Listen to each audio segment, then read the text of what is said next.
Gatos meeting of November 16, 2021.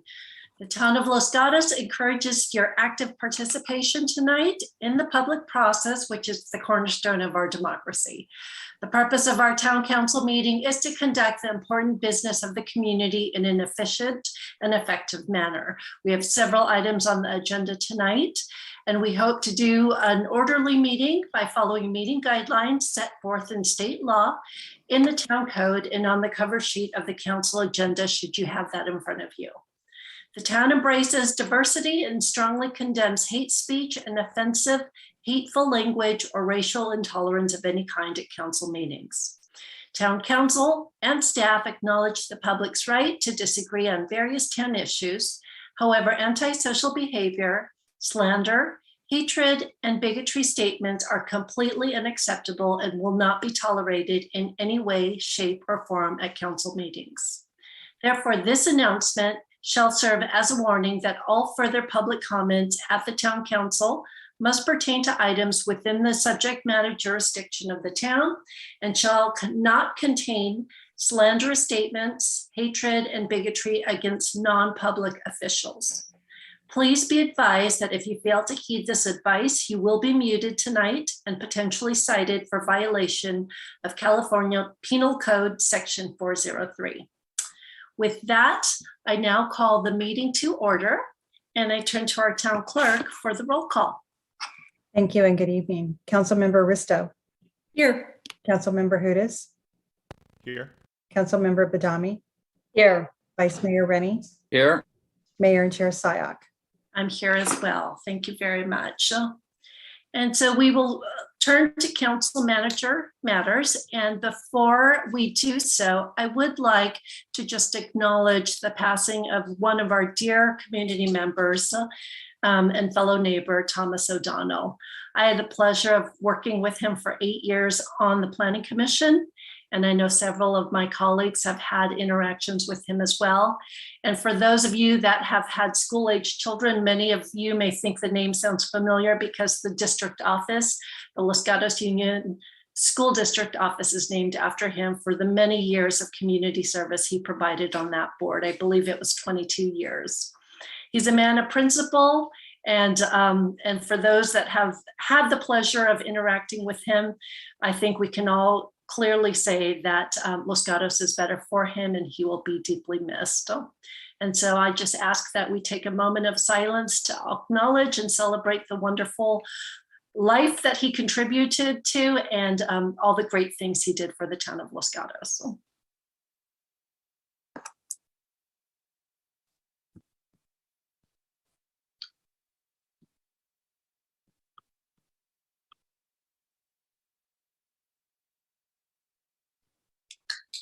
Okay.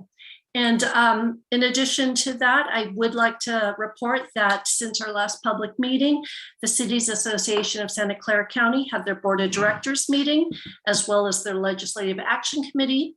At the Legislative Action Committee meeting, Senator Cortese came and provided a roundup of bills that were particularly important to Cities Association. And then at the Board of Directors meeting, we had a presentation on Plan Bay Area 2050 by ABAG, an MTC briefing, and we had election of officers for next year. And so Vice Mayor Jones of San Jose will be leading Cities Association next year. First Vice President will be Councilmember Margaret Abicoga from Mountain View. Second Vice President is Mayor Fleiger of Los Altos. And our Secretary and Treasurer is Mayor Constantine from Morgan Hill. And with that, Mr. Vice Mayor, would you like to provide your council matters? Sure. Thank you, Mayor. Since our last meeting, I volunteered at the West Valley Community Services Food Pantry, helping to stock the shelves and help the people that came for services. That is one of the organizations that we donate to from council. We give grants from council. So noted that as I actually did some volunteering there too. That was on 11/3. On 11/6, I attended the Saratoga State of the City.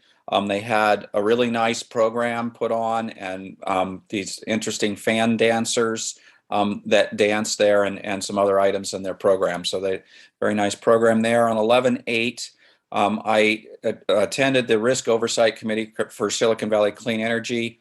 11/8, I attended the Finance Commission with Councilmember Hudis. On 11/10, the Silicon Valley Clean Energy Board met, and we had a discussion on our plans to expand our efforts to cut carbon emissions locally. Basically, we're doubling down on our decarbonization efforts and expanding our customer programs that further create the foundation to enable a rapid, smart adoption of policies for big local impacts to reducing greenhouse gases. We're expanding focus programs on multifamily EV charging assistance and grant initiatives, whole building electrification grants and initiatives. We're working on a Reach Code 2.0 and pilot policy that to help the cities out. We're looking to help do permitting simplification. So that would again be working with the cities to figure out how things can be simplified for electrification. And then finding ways to help do financing for electrification. We funded 2 new programs, which were EV chargers for multi-unit dwellings. And we also money for giving batteries away to medical baseline customers to use for backup power. Also, we are now up to 13 long-term contracts for over 1.6 billion in renewable energy contracts. So these are all with plants that haven't been built yet. Actually, our first ones I think are just coming on now. So we've been working on that for a while, but we have 1.6 billion in contracts with plants, renewable energy plants that are in the process of being built. So stimulating more renewable energy, basically. On 11/12, the VTA PAC met. And then I, of course, attended the Unite Against Hate March with all my other council members. I want to thank all the organizers for that. They did a wonderful job. It was a great program. Thank you to everyone that turned out. It was amazing, maybe 2,500 people. It was really inspiring to see so many in Los Gatos community to come out and unite against hate and bring love and promote love. I know the large community response meant a lot to those that have been the recipient of hate. I saw them out there. When you're a recipient of hate, it can feel like a very lonely time where when the whole world is against you. So it's so much better when the community is behind you. So again, thank you for all of those that came out and helped with the healing. One last thing, today, the county supervisors voted to move, the supervisor redistricting map forward. They voted, 3 of them voted to move only one map forward, the one that was drawn by the labor unions. They asked for some refinement to add the mountain communities back into Los Gatos, but it moves Los Gatos into District 5, Joe Simidian's district, out of Mike Wasserman's district as drawn, and there was no direction to correct it. It also is dividing Los Gatos. There's a line that runs down Blossom Hill so that everything north of Blossom Hill and east of Los Gatos Boulevard on that map sits in District 1, while all the rest of Los Gatos sits in moves into District 5, and they're talking about moving the mountains back into District 5 also. So this was the only map they moved forward with some asked changes. As I said, I didn't hear them ask for a change to this splitting of Los Gatos. They were only asking to bring the mountains to connect to Los Gatos. The next meeting, it sounds like that will be brought on December 7th, where it'll be finally approved. And it looks like that's the only map that's moving forward. That's it for my report. Thank you, Mayor. Thank you, Vice Mayor. Councilmember Badami. Thank you, Mayor. On November 3rd, I met with the outreach manager for West Valley Collection regarding the recycling of organic materials. On November 4th, I attended the West Valley Clean Water Authority board meeting Later that afternoon, I attended the West Valley Solid Waste Management Authority Board meeting. On November 8th, I attended the Finance Commission meeting as an observer. And on November 10th, along with my fellow council members and the whole town of Los Gatos, I participated in the United Against Hate Walk. And I'm sorry, that was on November 14th. I jumped here.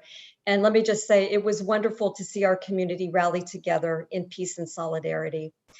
Back to November 10th, I met with the Los Gatos Community Alliance regarding the draft 2040 general plan. And then earlier today, I also attended a meeting at the Santa Clara County Board of Supervisors as an observer.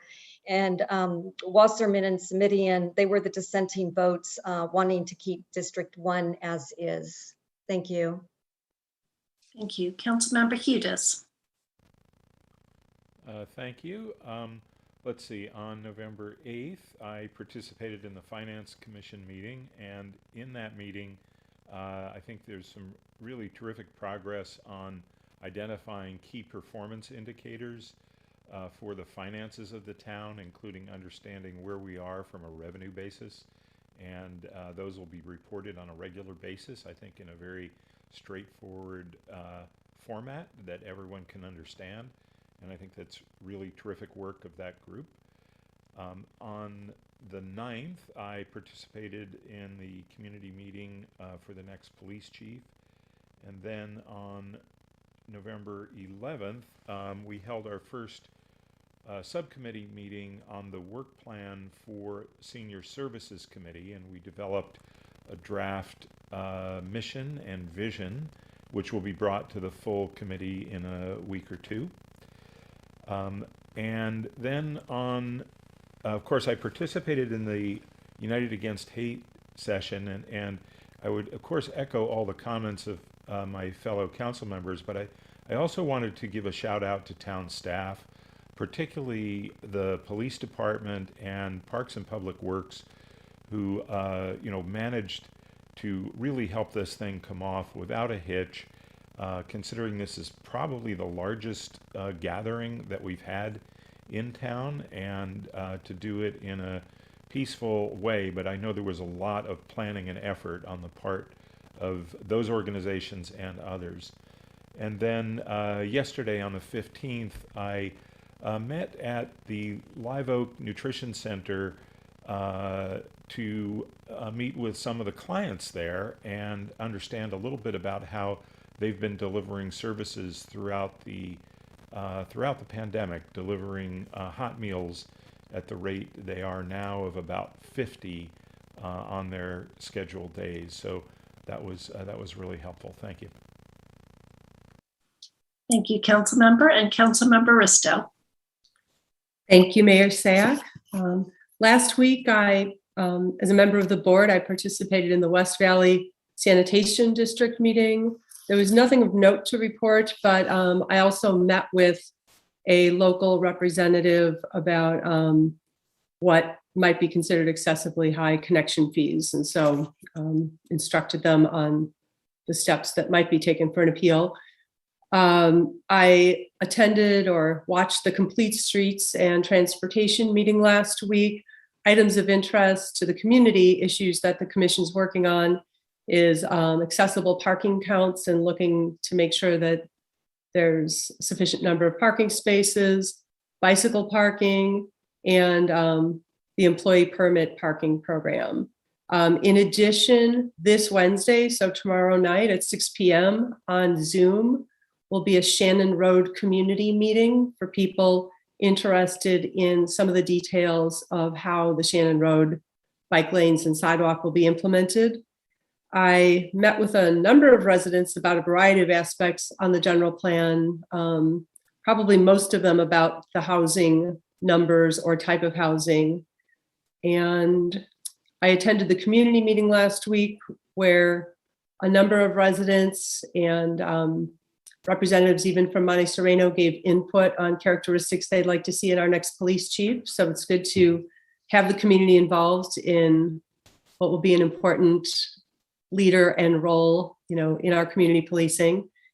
And finally, I was so pleased and thrilled to participate in and also witness the beautiful event on Sunday. Los Gatos standing united against hate, standing for a number of organizations and individuals, including our mayor, who have been targeted very unfairly. And I think, as Vice Mayor Rennie put it, it can make someone feel very isolated. And even when we're sitting in Zoom meetings and we have people get up and speak, we know that there's people around us, but to be physically among perhaps 2,500 people, where everybody there, children, adults, families, dogs, have on t-shirts, are waving flags, and everybody was so positive, and it was such a beautiful day and such a beautiful demonstration of how this community can come together and show the best of what we are. And I just look forward to continuing that spirit of unity, support, tolerance, embracing difficult issues in a kind and positive way. So I really appreciate our community, and thank you to everybody who did the planning, who coordinated the work, and who showed up on Sunday. Thank you, Council Member. And Town Manager Pravetti. Thank you. I have several announcements, and good evening, everyone.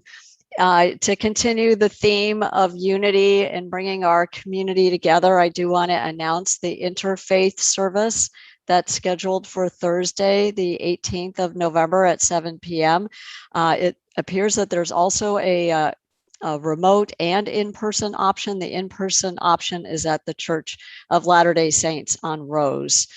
So please feel free to join. Everyone is welcome. After Thanksgiving, the Friday after Thanksgiving, the town starts its free valet parking service.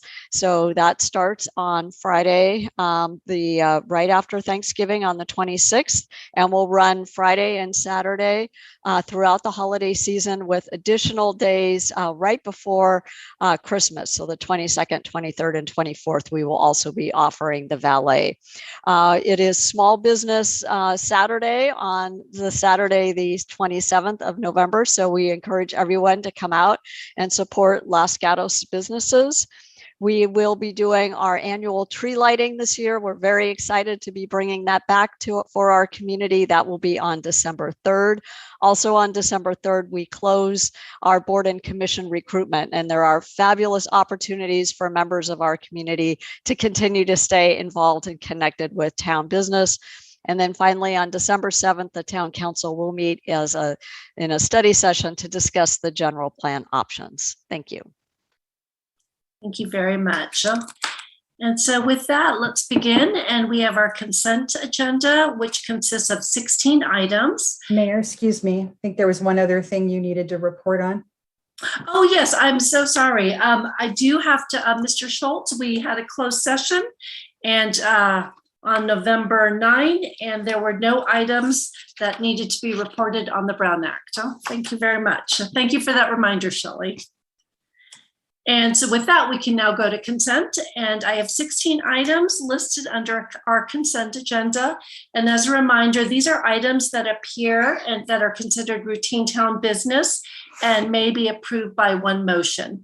Council members have an opportunity to pull an item for consent and have an active hearing. And so I look to my council members to see if anyone would like to pull an item.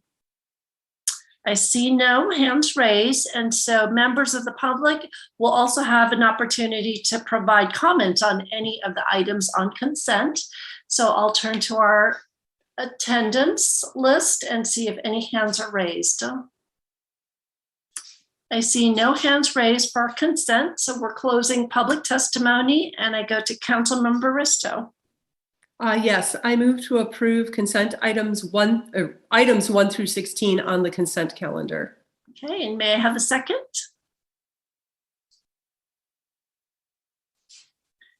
Councilmember Badami. Second. Okay, any questions to the motion? Seeing none, Councilmember Risto, Aye. Councilmember Badami, Aye. Councilmember Hudis, Aye. Vice Mayor Rennie, Aye. I also vote aye, and our consent agenda is approved unanimously. Thank you. And we now turn to verbal communications. This is an opportunity for our public to speak on any item that is not on our agenda. As with all meetings, because we do have several items to discuss tonight, we will limit verbal communications to 30 minutes up front.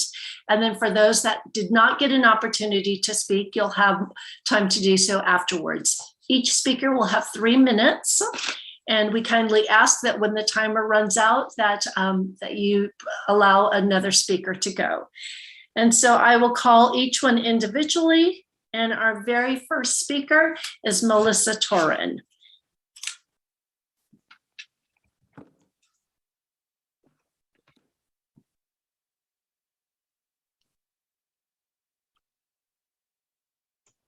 Okay. Can you hear me now? We can. Welcome. Okay. Hi. Thanks for having me. I'm Melissa Torin, Executive Director of KCAT TV and Radio. And I'm here this evening to tell you, first of all, what an honor it was for KCAT to participate and memorialize the United Against Hate March on Sunday. In a sec, you'll see a short video that captures the spirit and impact of this day. This video was filmed, edited, and distributed by one of our very talented LGHS sophomores, which makes us very proud. Before the video, I just want to tell you 4 quick things happening at KCAT. As you know, KCAT is proud to bring you these government meetings on a variety of platforms, including the ScreenWeave app on your Roku and Apple TV, which is fairly new. I'm also excited to tell you about our new podcasting and radio studio, which is open to you. We have 3 exciting original shows, so check out kcat.org/radio or Spotify. Anyone interested in podcasting can sign up for a workshop at kcat.org.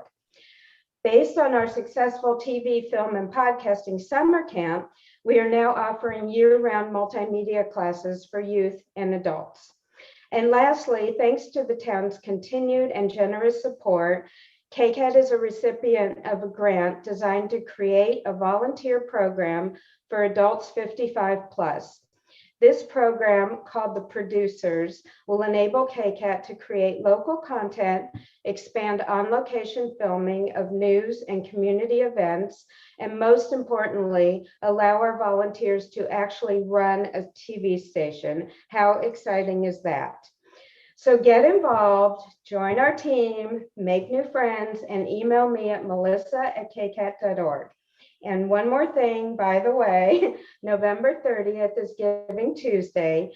KCAT is a 501c3 nonprofit organization, and we appreciate your donations to support all of our cool programs and local public television. To donate, visit kcat.org/donate. Now check out the video. Thanks.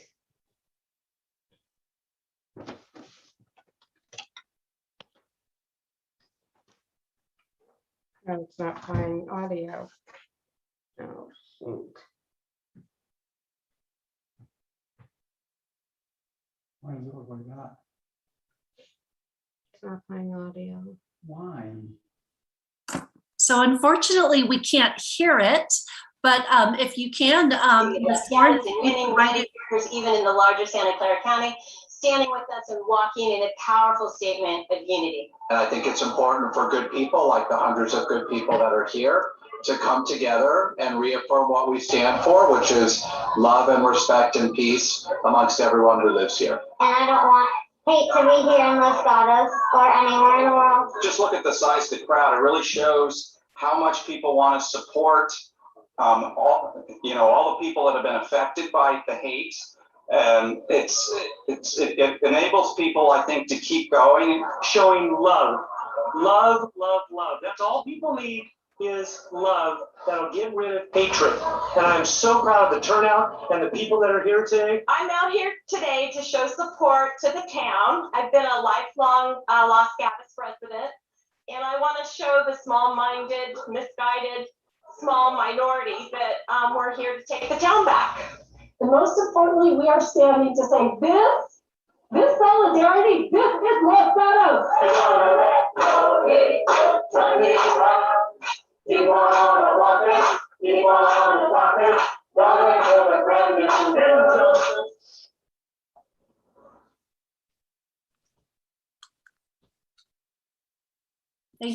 Thank you. And our next speaker is John.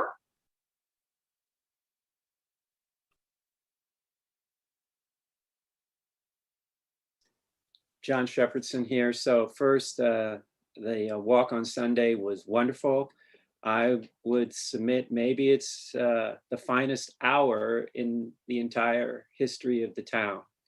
But I want to talk about something that's been bothering me. And so I'm a lawyer.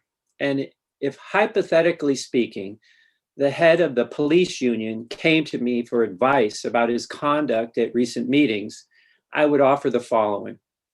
Yes, you have free speech rights within lawful limits.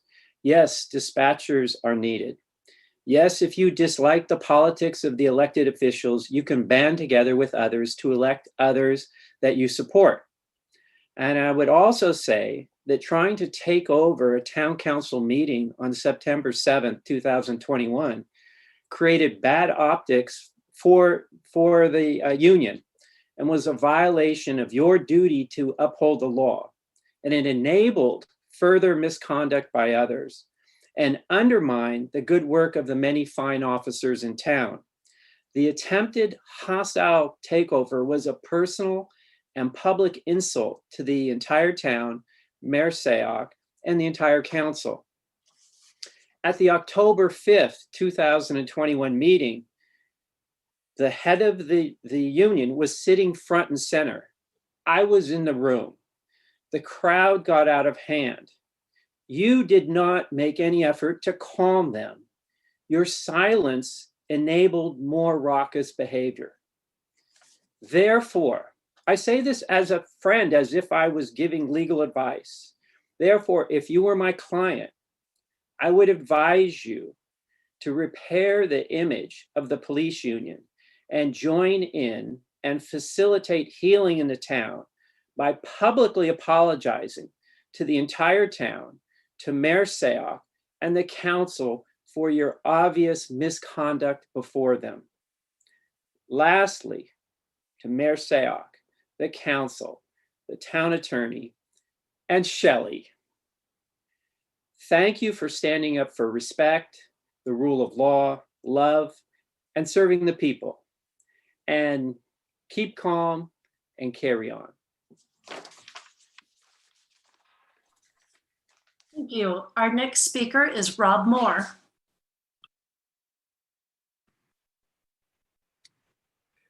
Good evening, Mayor and Town Council.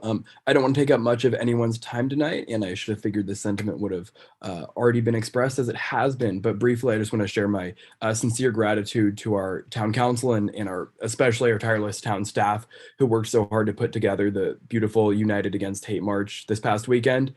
That event truly embodied what makes all of us love Los Gatos so much, and we could not have accomplished such a heavy lift without all of the support we received. I also hope we can all recognize Diane Fisher and the many other community partners who took this event and absolutely ran with it. Thank you all for your leadership, and I look forward to moving the conversation forward in our town. Thank you. Our next speaker, Ali Miano. Hi, can you hear me? I'm on my iPad this time. Yes, we can. Thank you. I just wanted to commend all the council members. Your presence at the rally, I felt was much appreciated. And I also felt that some of the best speakers were the high school students who spoke. And one of the things one of them mentioned was maybe being a bubble isn't what we want to strive for. And I think that's the one quote that really stuck with me, and I continue to mull it over and think about how that really underlines, I think, the efforts that are going on in the town towards diversity, equity, and inclusion. And as I've said many times, I think two key elements of those are going to be more affordable housing so that we can all live here and enjoy these beautiful mountains, and so that our children grow up knowing other people, not only people who look and act and think just like they do. As an instructor at a university that seeks to have diversity, I can tell you that my best classes are the most diverse ones, because that's where we get more ideas and where we learn to express ourselves in a way that's respectful, but also to listen to each other. So as we go forward and as you take up, as you will soon, the general plan, I hope that you will consider affordable housing as a democratic, as a necessity for a democratic and fair society, and also public transportation.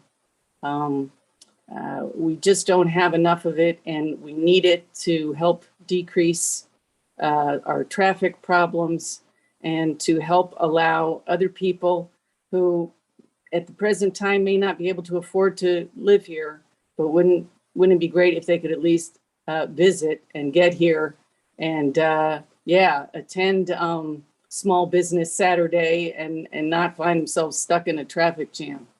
So thank you so much. And again, really appreciated seeing you all at the rally on Sunday. Thank you. Our next speaker is Kirsty.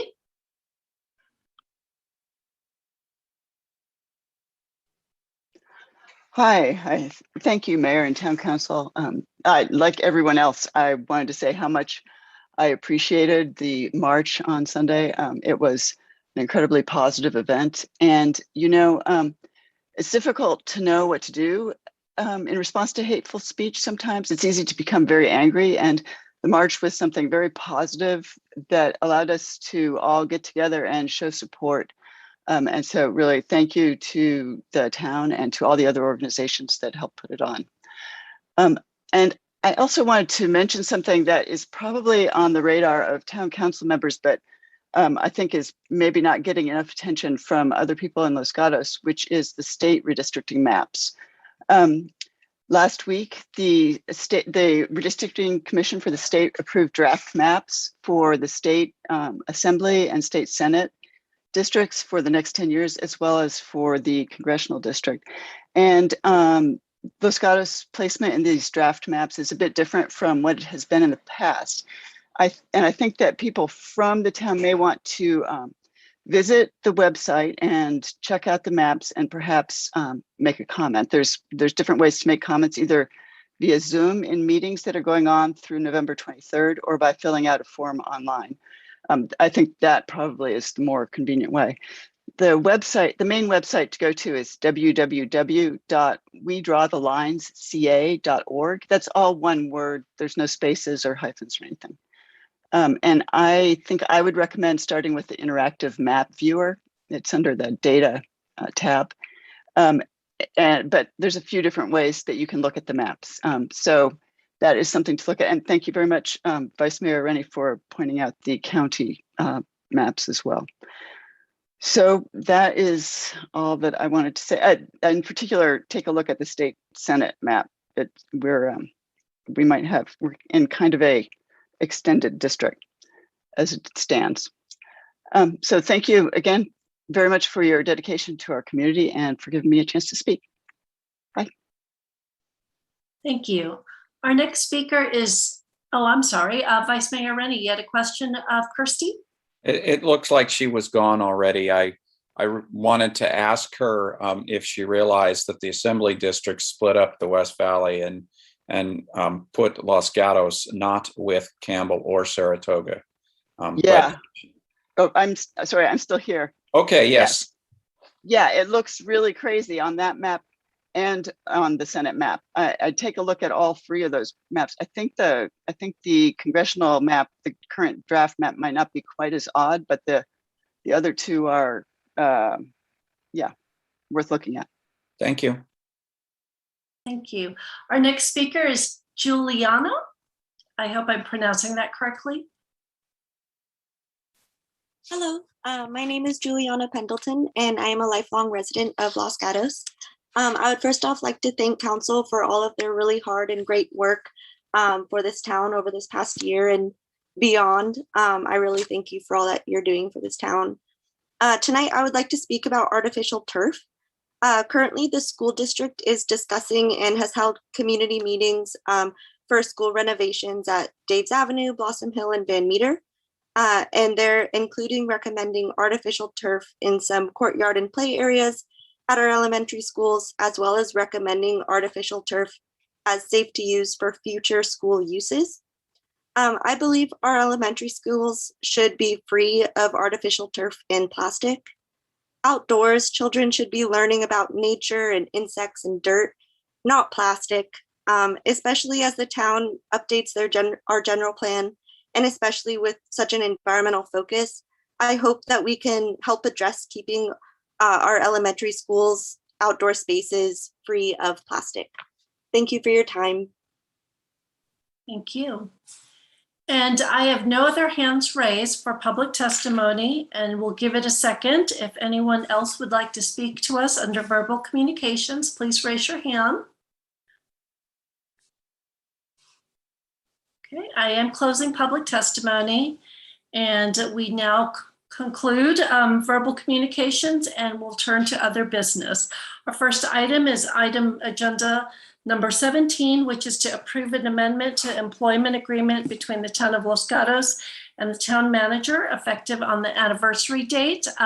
Council members and those in the public, I have asked Lisa to provide a report for both 17 and 18 together at the same time. However, this will require two separate motions. Good evening. Thank you. Lisa Velasco, Human Resources Director. Before you tonight is a recommendation to formally approve amendments to the employment agreements for the town manager and town attorney. As council appointed positions, employment agreement amendments are at the town council's discretion. As such, these positions do not have salary ranges or steps. As approved for other employee groups on the consent calendar of tonight's agenda, council has recommended a consistent 2% salary increase for the town manager and town attorney.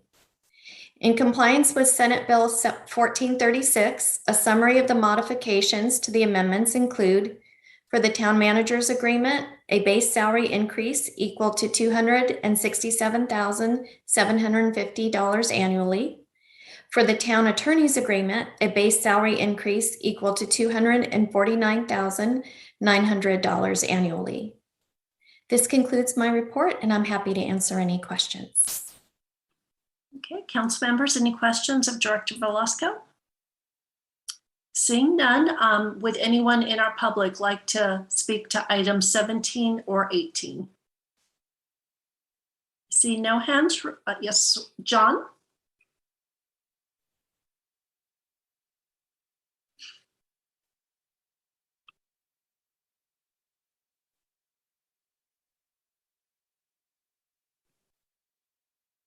It looks like you're muted. I'm sorry, I apologize. Okay, there you go. I spoke briefly and I thought you heard me. So I would support the amendments. That's it. Okay, thank you. Would anyone else like to speak on either 17 or 18? Seeing no hands raised, I close public testimony and I look to the council for any comments. And if ultimately I do ask for two separate motions. So, Councilmember Badami. Thank you. I wasn't sure if I heard Ms. Velasquez say that they both would also receive 1 8-hour floating holiday. And I just wanted to include that, but I'll go ahead and make a motion. And I'm going to make two separate motions. So I move to approve an amendment to the employment agreement in attachment 4 between the town of Los Gatos and the town manager effective on the anniversary date. Okay, and may I have a second? Councilmember Hudis?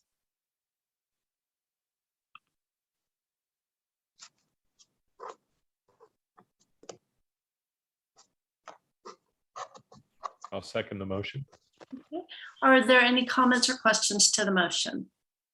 Seeing none, Councilmember Badami, Aye. Councilmember Hudis, Aye.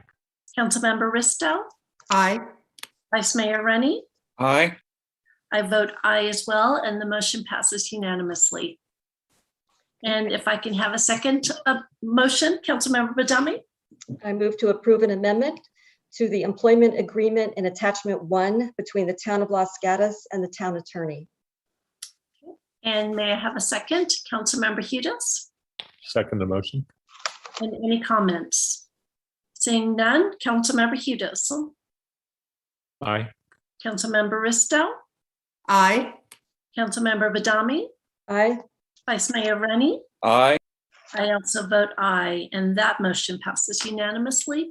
And before we move to item number 19, I do want to thank both our manager Pravetti, Attorney Schultz, and all of our staff with ASME and TEA for all the great work, and our deepest gratitude and appreciation to all of you. Thank you.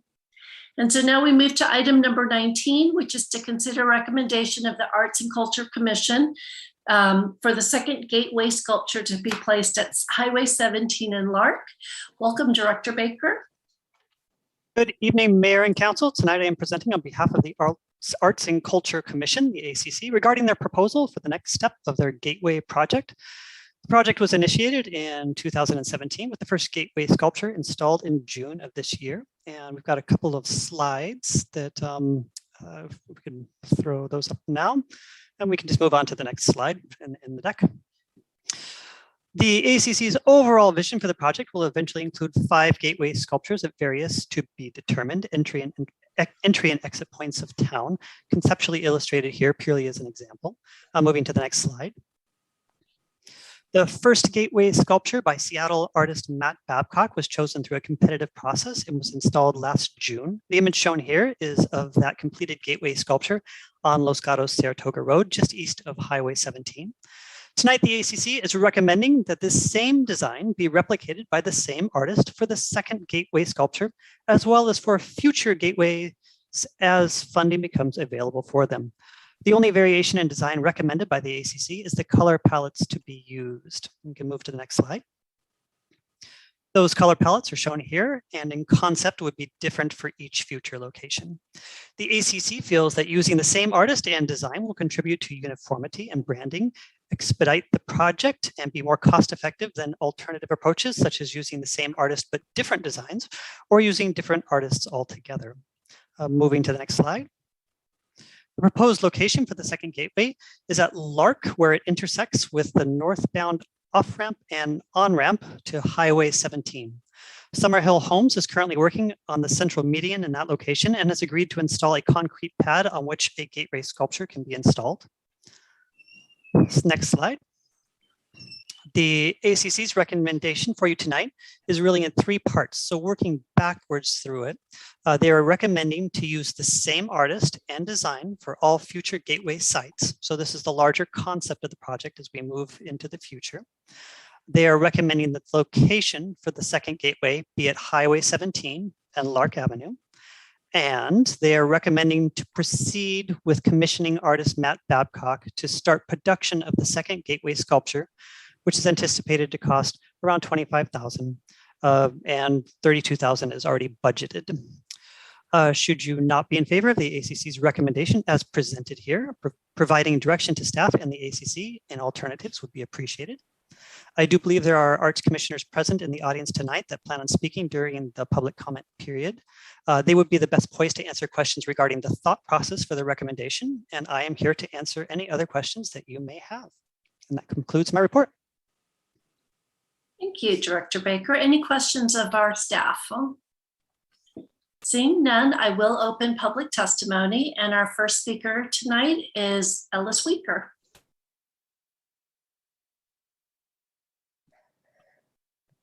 Yes, I'd like to just say a few words, and by way of thanking Ryan for his great and very clear presentation. We have spent many years actually formulating our concept of how to create more art work for the town, but at the same time make the art very inviting for new people coming to Los Gatos. We think that will help the town in many ways, not just the people who are in the commercial part of the town, but also just for people who enjoy being able to take pride in identifying themselves as members of the Los Gatos community. We spent a lot of time looking for the right artist. We really were excited about finding someone who is so competent and so flexible. And we also have looked at many other offers that were much more expensive than this one. So we think we did well by the town, keeping within budget. And we would like very much to be able to brand this. It's something that we can proudly say is really a new art designation for Los Gatos. It's not to say that the old cats that are so famous should go away. It's just that we think that it's time to have something a little refreshing and something that will stir people's imagination. We know from talking to our friends, our neighbors, looking at the Nextdoor website, people love this thing. I mean, we just didn't know what was going to happen, and we're extremely happy that so many people like it. They've embraced it. So we would like to move along in that direction. We understand if you would like to change the colors. We don't think that that's going to cost a lot of money, but I know that if we make any major changes, the price will go up, and it will also delay the installation of this really fun piece of art. Thank you, Mr. Weaker. Are there any questions of Mr. Weaker? Seeing none, our next speaker is Maureen Kapanjapi.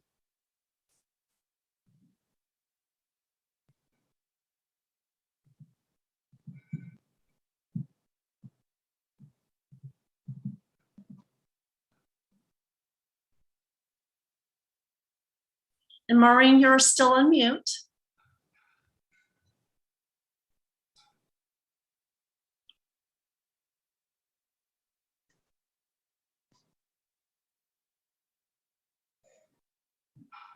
I'm sorry about that. Can you hear me now? We can.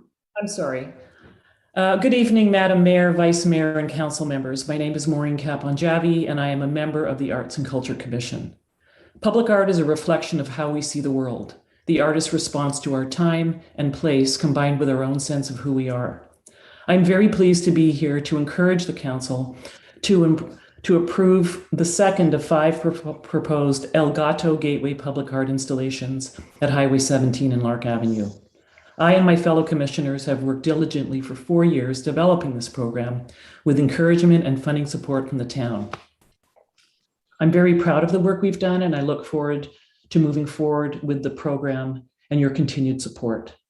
The vision, goal, and purpose of the Gateway program is to create distinctive and artistic, art-forward welcome signs at key entry points or gateways that reveal the character and spirit of our community in a very public and tangible way.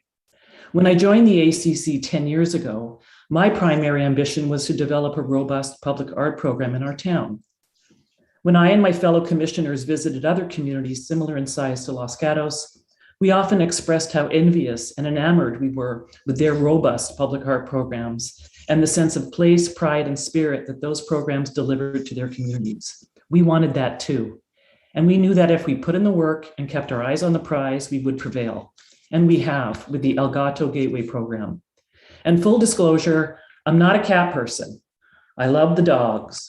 And our El Gato, conceived by artist Matt Babcock, has definitely softened my no cat stance. I think she strikes a powerful and elegant pose and expresses the wonderfully proud spirit of our community in her stride atop her stone perch in the Gateway median. I am happy to answer your questions, and I absolutely understand that we all don't need nor should be in agreement on our opinions about the project. And in anticipation of expressions of opinion as varied as the individual council members seated here this evening, I'll end my remarks with a message from the Association for Public Art in Philadelphia, established in 1872. In a diverse society, all art cannot appeal to all people, nor should it be expected to do so. Art attracts attention. That is what it's supposed to do. Is it any wonder then that public art causes controversy? Varied popular opinion is inevitable, and it is a healthy sign that the public environment is acknowledged rather than ignored. And to some degree, every every public art project is an interactive process involving artists, architects, design professionals, community residents, civic leaders, politicians, approval agencies, funding agencies, and construction teams. The challenge of this communal process is to enhance rather than limit the artist's involvement. I believe our El Gato Gateway program has met the challenge right out of the gate. Thank you. Thank you. Any questions? Councilmember Hudis. Thank you, Ms. Kapanjavi. And I wanted to ask, and actually I think Mr. Weaker got to it a bit, but during this process, there was a lot of public input regarding the Gateway sculpture. And I seem to recall some controversy that you've alluded to in previous meetings, but in recent meetings of the Arts and Culture Commission leading up to this second recommendation, has there been more continued controversy or ideas, or does it seem like people have come to love the cat that we have now? Well, there's been no controversies. We haven't really heard a lot from the community, beyond the original display of the 3 maquettes of the selected artists.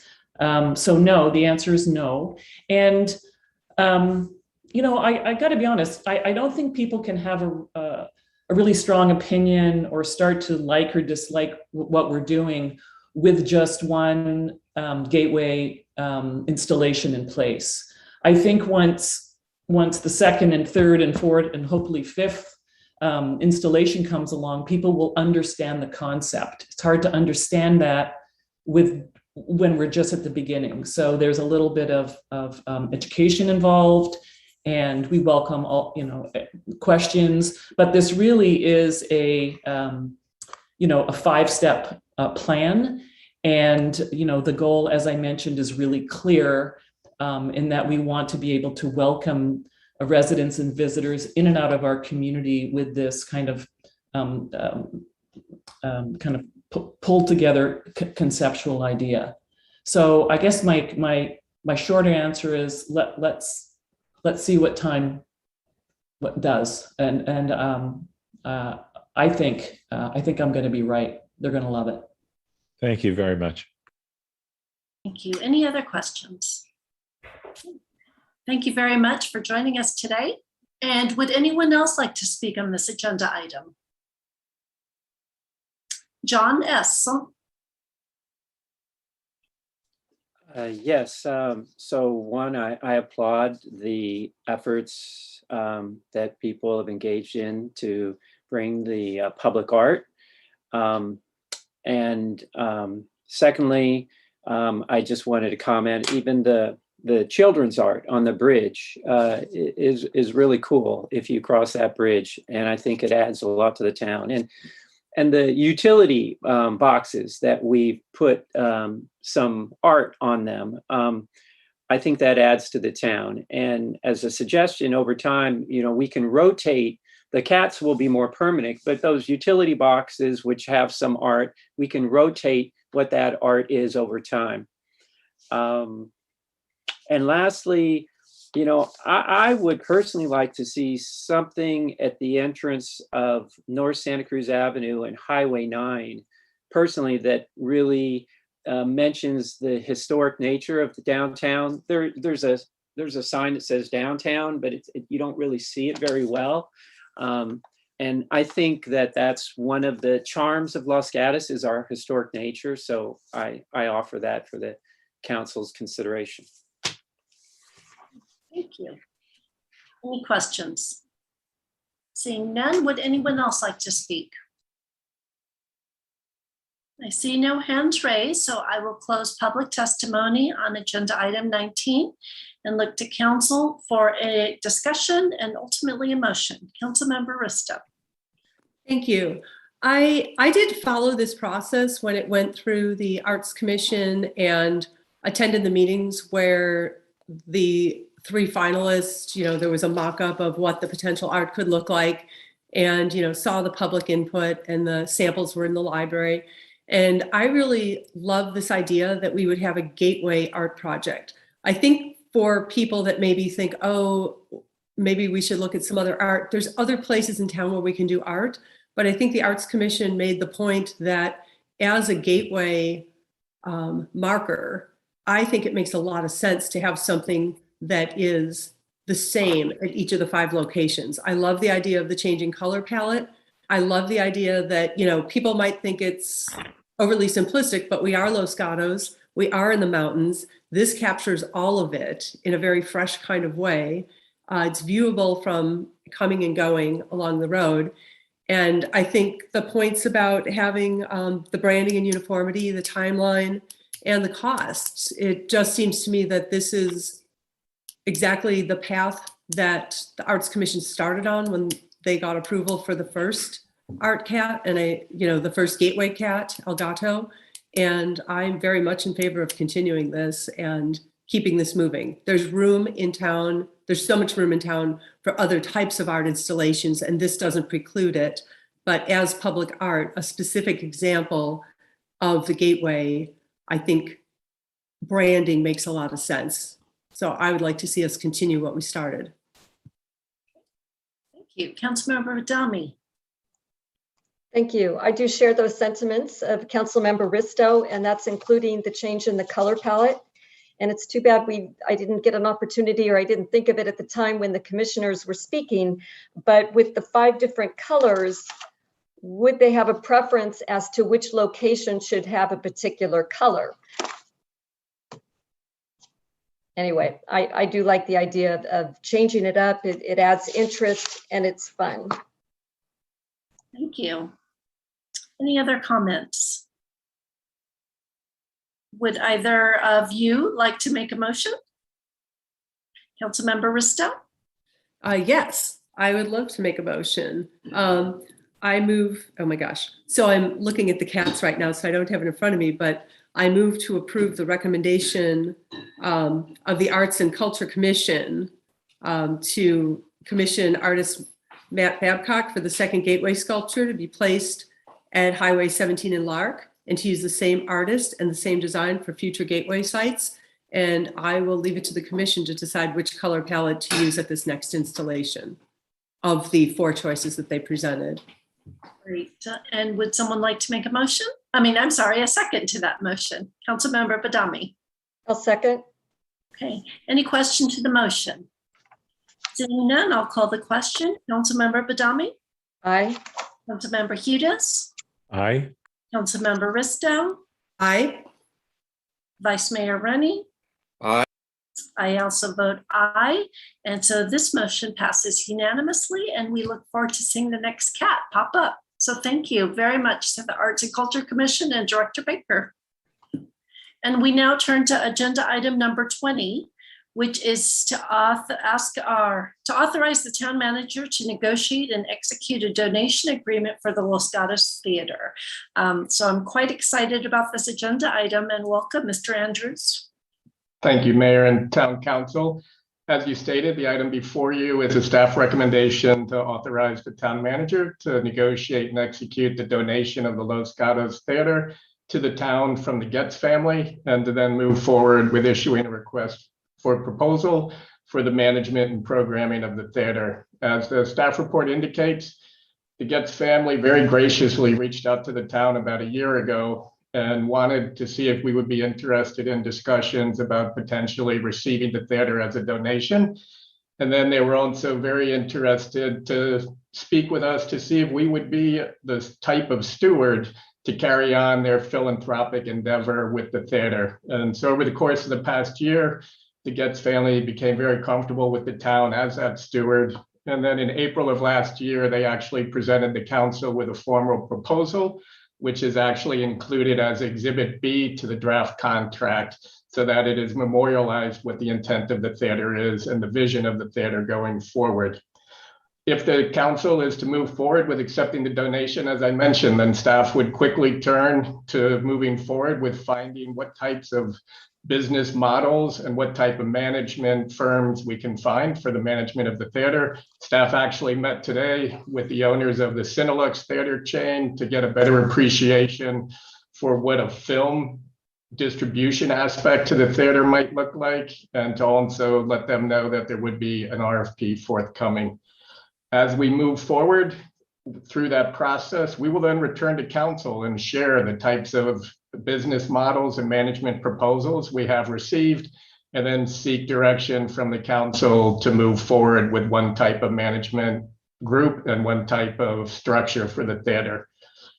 That said, this evening, it's really about just, first off, thanking the Getz family for the overture, and then seeing if the council is interested in moving forward with their wishes, which is to donate the property to the town. And we're available for any questions. Thank you, Mr. Andrews. Any questions? Okay, seeing no hands raised, yes, Councilmember Hudis. Thank you. It's really remarkable, the offer for this donation. It reminds me that we really live in a remarkable place where a family, the Getz family, would endeavor to restore this cultural kernel of the center of the community, and then make it available to the town to preserve its longevity. What I am interested in is the plan for engaging the community to get the community's input on its ongoing use. And of course, business models change. So kind of looking toward, over a period of time, what's the plan for engaging the residents in the town on this remarkable opportunity? Thank you for the question, council member. I think from a staff perspective, over the course of the year and working with the Getz family, I think the vision of the theater has been tied to the donation and the intent of the donation. And that's why their vision for the theater moving forward is actually included and embedded in part of the contract. I think there will be a time for community engagement if we can partner with the right management group to make sure that there are other opportunities for programming of the theater outside of, programs for ticket sales. That's when we can work with groups like the chamber and the school district, which were also items embedded in the Getz donation agreement, where, the theater, we toured it the other day with the director of Parks and Public Works to get a better appreciation for the behind the scenes of the facility. It'll never be able to handle large scale theatrical productions. There's just not enough room on the stage. The screen does move back, and the stage could handle smaller productions, maybe middle school theater productions, even high school musical productions. So I think when we get to that stage, that would be the type of community engagement we're discussing. But I think the intent and the vision of the theater is clear in the correspondence with the Getz family. Thank you. Any other questions?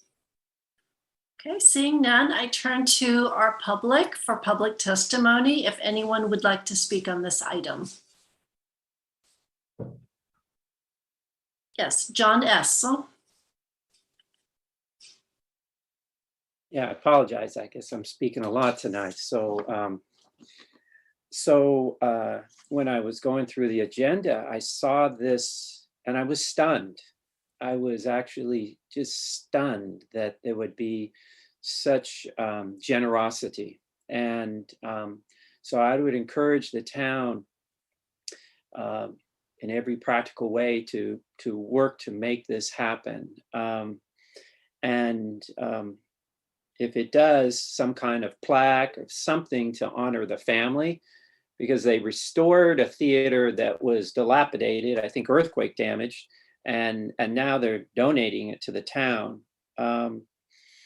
I also, just personally, I attended the theater when I was a little kid. I saw a lot of two films and a cartoon in between, and candy and all of that. So the idea of a children's theater or films for children resonates with me. And a last thing I would throw out would be if this goes through, I would be all in favor of really the entire family in terms of the Los Gatos parade, if they're the grand marshal or whatever, to make them the entire family the grand marshal of that parade for such an extraordinary, generous gift. Thank you. Any other speakers? I see no other hands raised, so I will close public testimony and bring it back to our council members. I do want to echo what has already been said. This is extremely generous gift. And I know as we have had conversations about accepting this, this is a treasure for Los Gatos. It's an iconic building. As many of you have said, you've watched theaters, your first movies here, and I'm just delighted that the family is willing to trust the town of Los Gatos for its perpetuity and its use. So thank you. Councilmember Risto. Thank you, Mayor. I also really want to express my gratitude to the Getz family. I know that when they first purchased the theater, there was question whether it would remain a theater, and they restored it, and they've maintained it that way. And every time I go through another community that has a former theater that's been converted into shopping space or something else, and there isn't a downtown theater, it makes me really sad because it's such a wonderful gathering place. I pretty much have always watched whatever movie was downtown. I didn't bother to look up what movies are coming out. It was just, if I could go downtown, I'll see whatever's there. And it's one more aspect of our downtown that gives families, youth, teenagers, adults, a gathering place, something to do, another activity that is wholesome and gathering. And so I am really excited that we'll be able to keep it running as a theater. We'll have to see who responds to the RFPs. I will be looking forward to somebody that would allow us to have maybe documentary series or, themes at different weeks. But I think there's a lot of wonderful potential, and I'm just thrilled that we're going to be keeping a theater. Thank you. Any other comments, or would someone like to start with the motion? Councilmember Risto, your hand was still raised. Oh, no, it's not. Okay, Councilmember Hughes. Thank you. I wanted to understand a little bit more about the financials as the town will be taking on some responsibilities, and maybe it's too early to answer some of these questions, Mr. Andrews, but maybe it comes later and you can tell me when it comes. But I do think that we need to understand a bit about the fundamental financials of the of running the theater, and also things change, and would there be a backup plan should the current or pre-COVID business model prove to be unsustainable? So again, I don't want to go too deep into this now, but at the right time, I think it's important that we understand the financial aspects of being able to successfully run this. And I can just speak briefly at a high level. And as you mentioned, council member, once we start to see the type of proposals and business models that come forward, then we'll have a much better appreciation for what a forward-looking financial plan would look like. The Getz family did provide me financials from 2018 and 2019. It is a successful business model. They purposely ran it similar to the way we would probably run it as a municipality, which was not necessarily only as a for-profit business. They pride themselves on all the high school students they would hire and give them their first jobs. And so even with the philanthropic bent that they had towards the project, it was still financially viable. The donation of the property also comes with the two tenants on either side of the theater who are paying market rent. And so when you combine all those aspects, I think it's feasible to say that from a town perspective, we might have some initial ramp up costs as we transition to a management firm. But after that, my expectation would be other than trying to establish a sinking fund for future CapEx, there will probably not be much of a commitment from the town would be my hope that we can put together a project in that fashion to bring before the council. Thank you. With that, I'm prepared to make a motion, if that's okay, Mayor. Yes, please. So I would move to authorize the town manager to negotiate and execute a donation agreement in attachment 1 for the Los Gatos Theater donation property and issue an RFP for the management and programming of the theater. Thank you. And Councilmember Risto. I will second that motion. Okay, any question to the motion? Seeing no hands raised, Councilmember Risto. Aye. Councilmember Badami. Aye. Vice Mayor Rennie. Aye. Councilmember Hudas. Aye.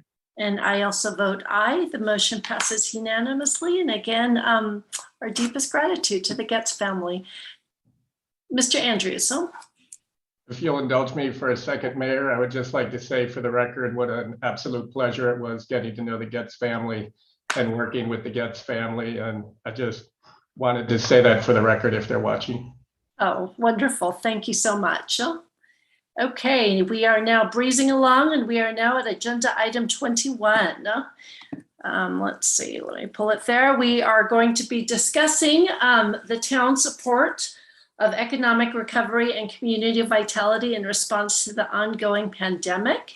And joining us today is our Manager of Economic Vitality, Monica Wren. Thank you for joining us. Hi, good evening, Mayor and Council. Thank you for having me this evening. It's nice to be back here to continue the conversation about economic recovery and parklets. The Council has been very dedicated to the recovery of our business community since we were struck with the pandemic back in March of 2020 and has just shown such support. And so I appreciate all of that. And I know our business community does as well. So I'm looking forward to providing an update for you all this evening and then talking about a couple of things. We do have a PowerPoint I believe Mr. Andrews is going to put up for us. Thank you. Next slide. So really we're looking to do 3 things tonight to accomplish 3 things. The first would be to provide you a status update. When we met last in August, the council did ask that we come back before the end of the year and just provide an update on where we are in the process and kind of what the timeline is looking like. Next, we've had some inquiries about public parklets and public space. There are some spaces that are going to be left behind that are a little bit smaller. And so we wanted to come back to the council tonight and ask if there's any interest in doing some kind of public planning. And then finally, we're looking to extend the economic recovery resolution. This was first adopted in June of 2020 and has since been expanded and extended to provide opportunities to both attract and retain our businesses. This really has been a key tool for Los Gatos. It's been something that many jurisdictions have looked to emulate and have asked a lot of questions about, and it's provided a tool to really just support our community. So we're looking to see if we can extend that as recovery seems to be needing to be extended a little bit longer as well. So with the next slide, please. So in your packet, attachment 1 provided a process map, and it had a lot of information on it. And I wanted to kind of tease out some of the high level points from it here tonight. And then just to demonstrate, the numbers that you're seeing here on your screen are different already from the numbers that were provided in the packet, because this process has been so fluid and really just changes daily. We did receive 38 applications by the deadline at the end of July. So that's 38 businesses that staff is working with. And so while we had a pre-approved plan and we had everything kind of in place as a plug and play, each application still has to be designed and engineered for the space that it's in. So we're really taking on 38 separate projects here. And then in addition to that, each of those businesses are bringing on a contractor. So as we work with the businesses and we work with the contractors, there's really a lot of stakeholders here. So as the process is unfolding, it's really been quite varied. It's been a little bit longer than we were expecting, and it just has to do with all the different pieces that have come into play. But I would say that it's moving along very successfully at this point. So the next step after the application submittal was the town staff review. So this was really where we looked at conditional use permits, we looked at business licenses, we looked at maybe neighboring issues. We made sure the applications were complete. And this is the part where some businesses kind of started to see the overall picture of the parklet process and are needing to work on some of the logistics. So we have 9 businesses that remain in this kind of town staff review section. Some of them are looking for funding.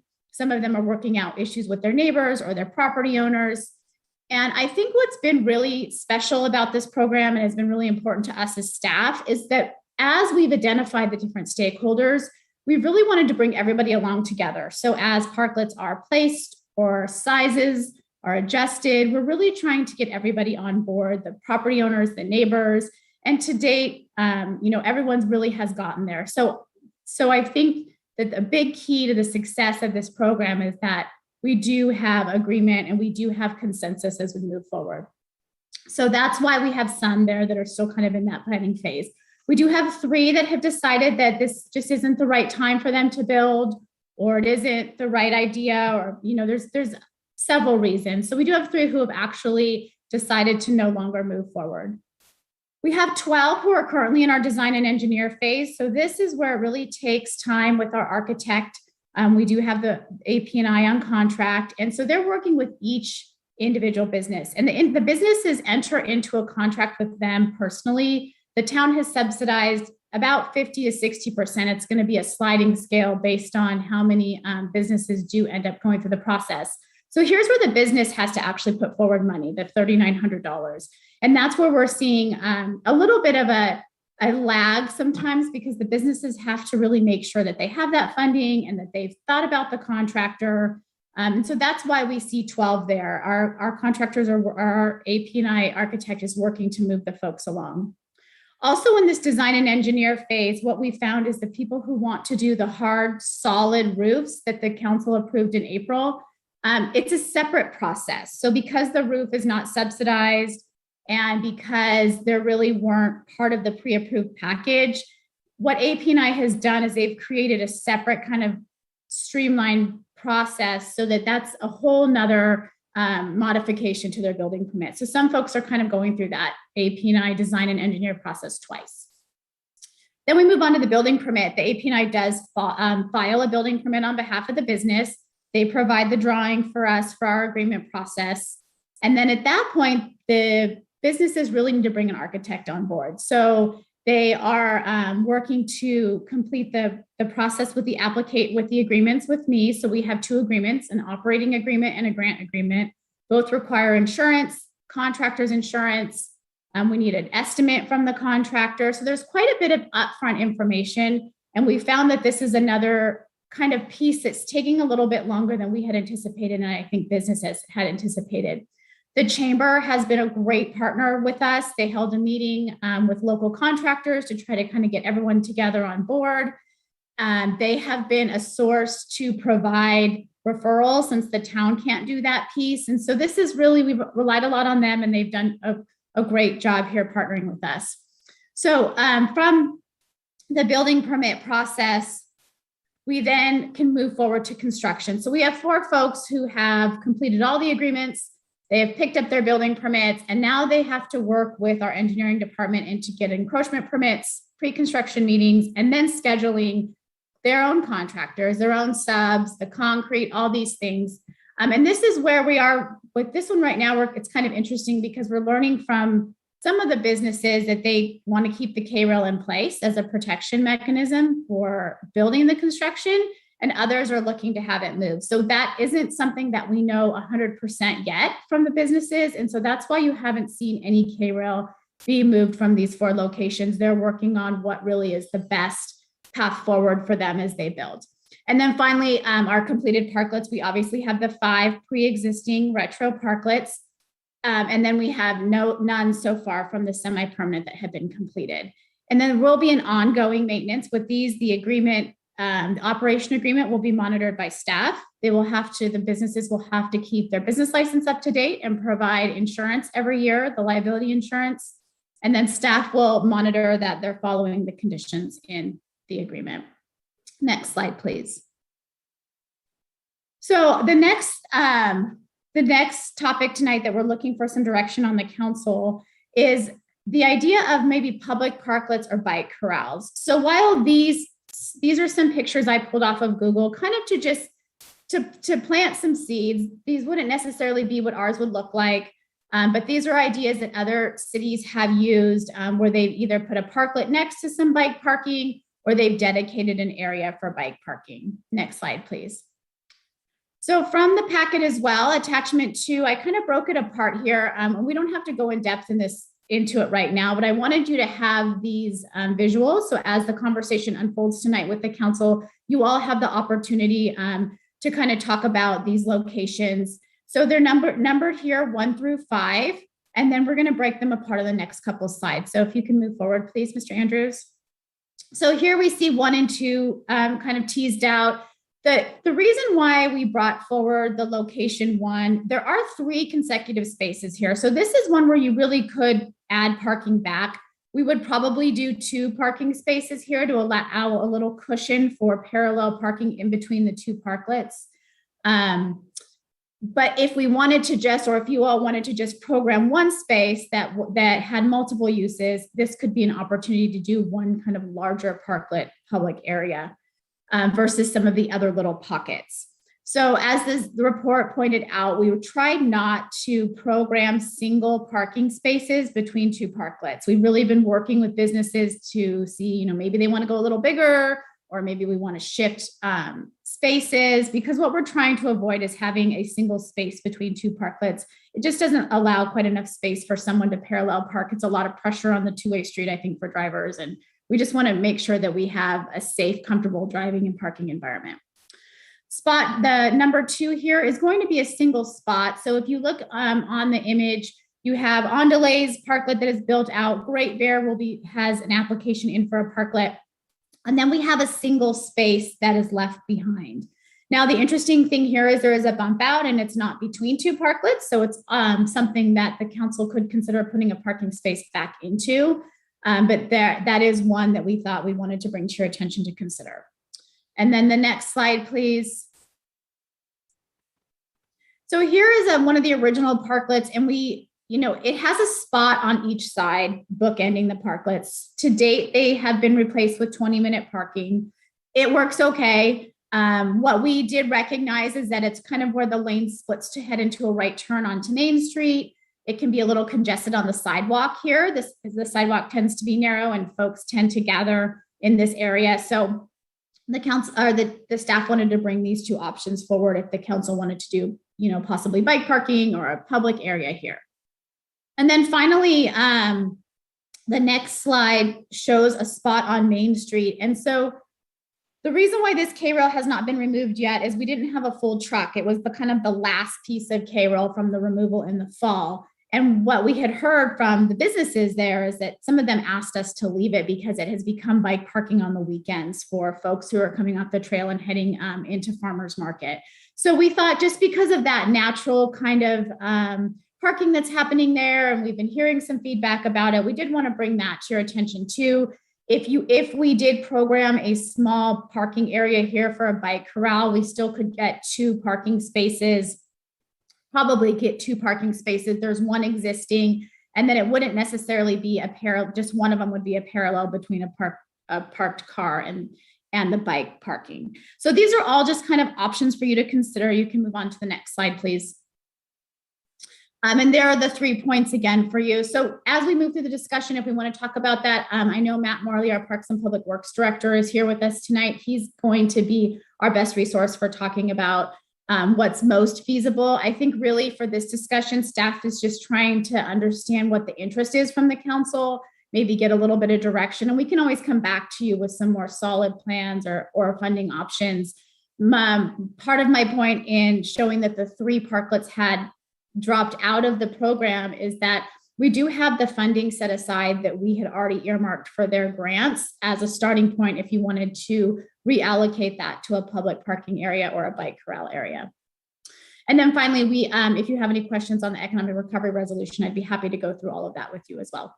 And that completes my presentation tonight. Thank you. Thank you very much. Any questions? Vice Mayor Rennie. Thank you, Mayor. I think I have 2 questions for Ms. Wren. So it seems like there's not complete surety how many applications or which applications will go through. we definitely have 3 that are out, but there's maybe 9 more that are higher potential that some of them will be out. And then the next 12, I think, down the list, there may be some chance that some of those might not go in. So when you're giving us these spots, like, okay, there's 1 space or there's 1.5 spaces, how do we know that's really what the final is going to be when these get through the process? Are the ones where you put these more, are they all assured that of what's going to happen next to them? Or what's the percentage chance that we know that's really what's going to happen? Thank you. That's a great question. So of the 9 that are still in the planning phase, I mean, I don't ever want to say never, but I would guess about 2 would be our most that we would lose.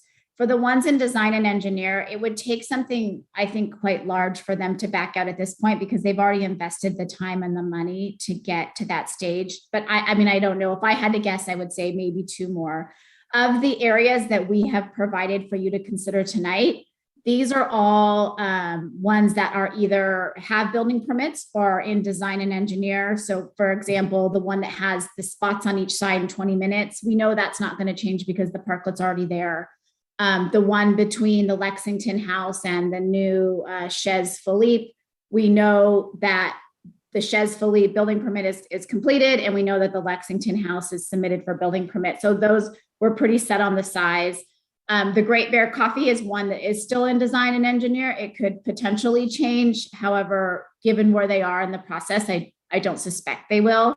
We may end up with other opportunities for single spaces, but we didn't bring those forward at this point because of your point that you're making. We just don't know what the future holds for some of the ones that are still deciding.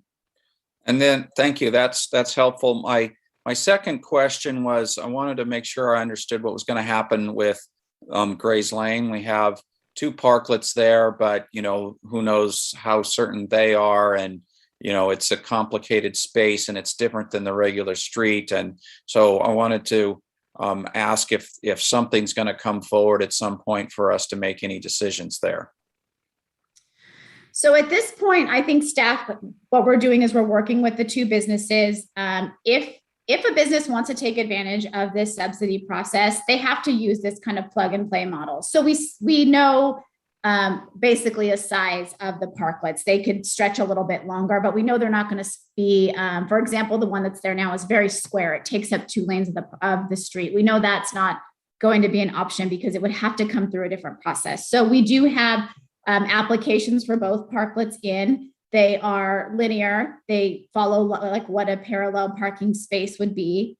And what it leaves is it leaves a thoroughfare for folks to travel from one end of the other. And then it leaves some area for sitting. So our thoughts were that we were going to continue to program it the way similar to what we do now with some chairs and some sidewalk, some asphalt treatment so it looks more inviting. But I think if it was the will of the council and they wanted to have us come back with some plans, I think we could certainly do that.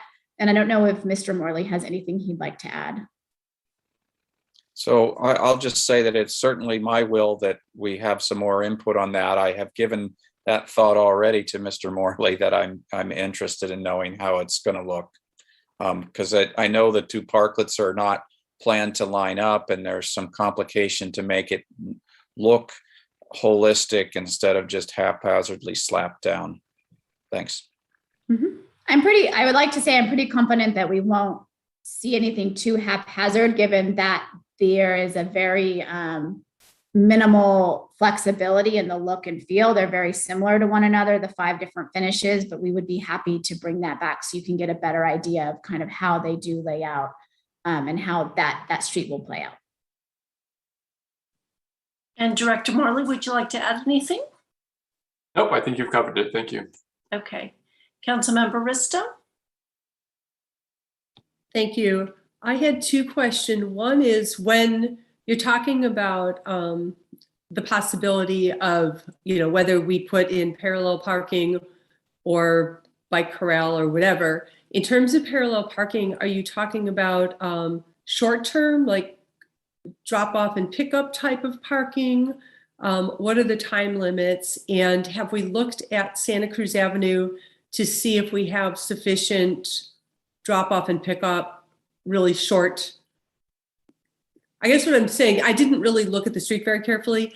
I would prefer to use those single spaces for public access and bike parking because the sidewalks get really crowded. It's very difficult to have bikes parked on the sidewalk. Certainly by the Coffee Roasting Company in Zona Rosa, there's just an abundance of bicycles on the sidewalk and now using that parklet. So I'd be strongly in favor of that. In terms of street parking, my biggest concern on Santa Cruz Avenue or Main Street would be making sure that we have enough drop off and pickup type things for DoorDash or whatever, so we don't have people parking in the middle of the street. That would be my primary concern. And has a count been done or a look at that? That's my first question. Sure. So the direction that we received in the very beginning with the temporary K-rail parklets from the council, and I realize it may have been different council members at the time, but the last direction we received was that when parking is returned, it should be returned as a 20-minute spot. So I believe that it's our intention to add those back in as 20-minute spots that do promote quick turn. They do promote pickup. Even if you're just hopping into a retailer and you've bought something over the phone or online, or you know what you want. So I think that that is the intention, is to keep that turn quicker on North Santa Cruz and then encourage the longer term folks to follow our new wayfinding process that's coming and park in the parking lots. Okay, so to follow up on that, if I may, does it look like, regardless of what, would it impact the distribution or a reasonable distribution of short-term parking spaces if, for example, we were to say we want all 1 through 5 to turn into public space? Was that taken into consideration before you gave us that option? Yeah, so actually you kind of have two different options there. For the one that's the 3-space option by Lexington, so that's currently parking. Then you have the 2 over by Pizza My Heart that's currently parking. So you would be actually losing those parking spaces if you use those areas. Whereas there's the area by the Great Bear and the area on Main Street, those are already K-rail parklets. So you're either going to choose, you could choose to program them, or we could choose to put a parking space back. So you could kind of push and pull and decide maybe you do 1 or 2, and then that gives us a net 0 for losing parking, but that would really just be up to the council on how you choose to lay those out. Okay, thank you. Councilmember Hughes? Yeah, is there any indication that the retail shops are happy about losing parking? So I guess I need a little more clarification. Additional parking from what is there, or the parking that we've already dedicated to the parklets? Both. So I haven't heard any. Are they happy that they've lost parking on North Santa Cruz? And are they happy that there's a proposal to eliminate and not return parking that isn't being used? So this question hasn't been specifically asked to the retailers. We haven't had direction from the council to move forward with any one location. And so we're kind of starting here to understand what you'd like. We have not received, to my knowledge, any negative feedback from the retailers on the build out of the parklets. What I've heard is excitement about them being a finished look, about them providing a captive audience for what's in their window, and providing kind of the ability for people to stop on North Santa Cruz and enjoy their surroundings and realize new things. We've been doing this process for a long time, and I think that we've heard a lot of different comments in the beginning, but I really feel that what I've heard most recently is just support for the parklet program. But we've not specifically asked the question of the public areas to the retailers. Okay, I just want to ask questions now. I don't want to get into a debate now. Councilmember Badami? Thank you. That was my same concern, the one that Councilmember Hughes brought up, so he beat me to the punch. But I would be concerned about the retail, because you get a parklet in front of them and it can kind of detract from the visibility of their storefront. Whereas I can see where the parklets are extremely beneficial for the restaurants.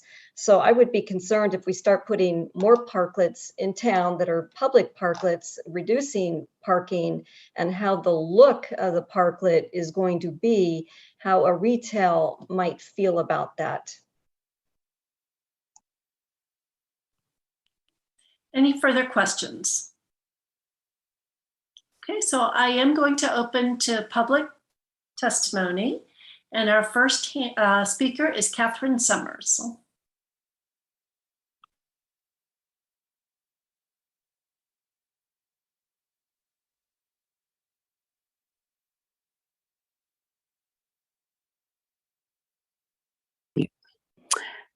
Good evening.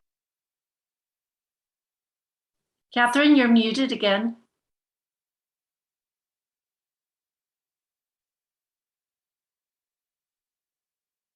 So if we can bring back up Ms. Summers.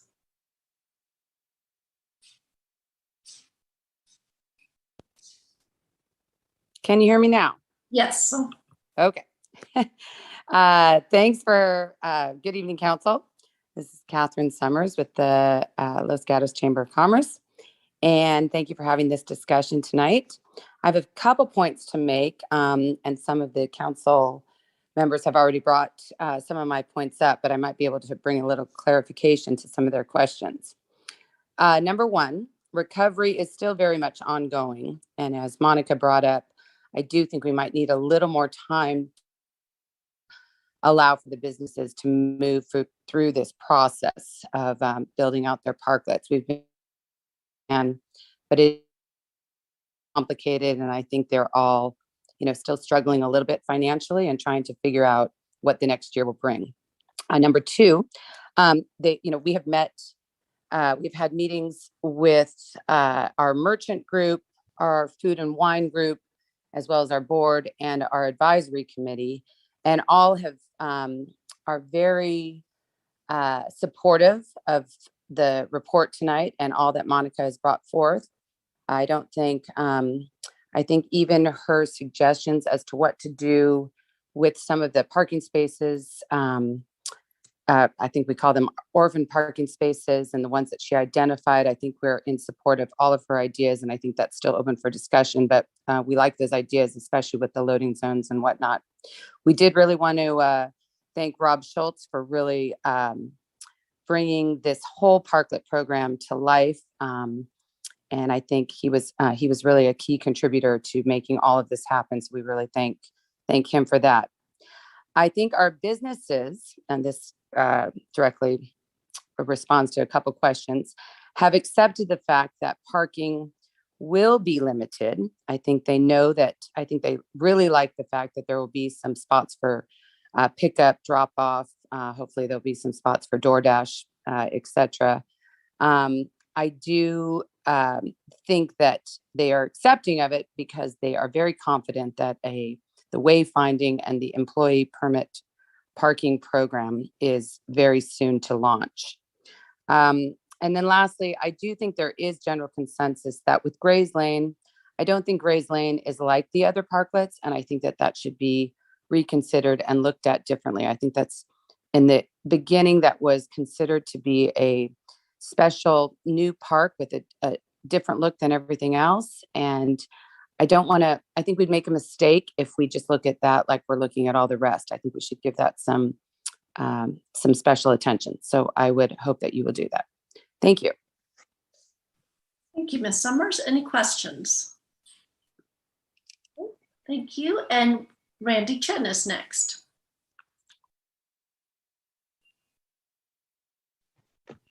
Good evening, Council. So in answer to Council Member Huda's and Badami's question about have we asked the retailers what they think about losing parking and parklets, we have asked them, and they are mostly happy that the parklets bring more people to downtown, and that's a benefit for their businesses. None of the parklets that are the semi-permanent parklets that are in process to be built are in front of retailers. They are only in front of the restaurant's actual frontage. I'm sure Monica can confirm that. And then as far as putting programming there, bike racks or public areas, that certainly won't block them because there's nothing, there's no high things. It's just, low, and it's not there's not a big wall or anything. And we could certainly we could certainly make them so they don't block anything. I'm pretty sure that's it. I just wanted to say that the retailers are on board with these parklets, and of course they would like some, the 20-minute parking spots and drop-off spots as well, but they are on board with all these parklets because it increases the amount of business they have. Thank you. Thank you. Any questions? Seeing none, would anyone else like to speak on this agenda item? I see no hands raised, so I am going to close public testimony, and I turn to Vice Mayor. Thank you, Mayor. So I'll give you my thoughts on the 1 through 5. The thing that's, I think, most pressing is in the area of 2, 3, and 4. The sidewalk is narrow and tight, and there's a lot of stuff in there. I walk through there a lot, especially on a weekend. You're ducking, dodging people. Even having a space where you can step to the side to let somebody pass is tight in there. When I look at like section, let's say 3, for example, I see just next to it a couple trash cans, right, that are in the travel area. If we turned 3 into a little extra sidewalk space, I know there's a tree there, but maybe you can move the trash cans there and that opens up the sidewalk. Maybe you do something else with it.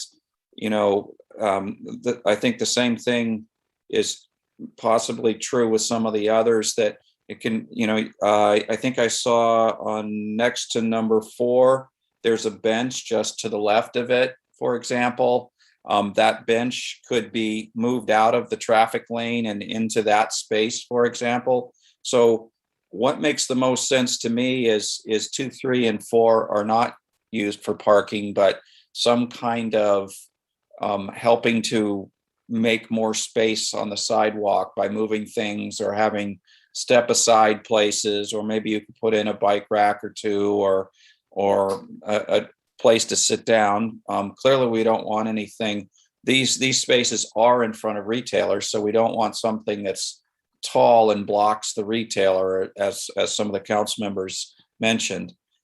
Then when I look at number 1 in what you called 3 spaces. It seems to me I would leave that as parking spaces there. That part of the sidewalk I don't see as busy and as needed. I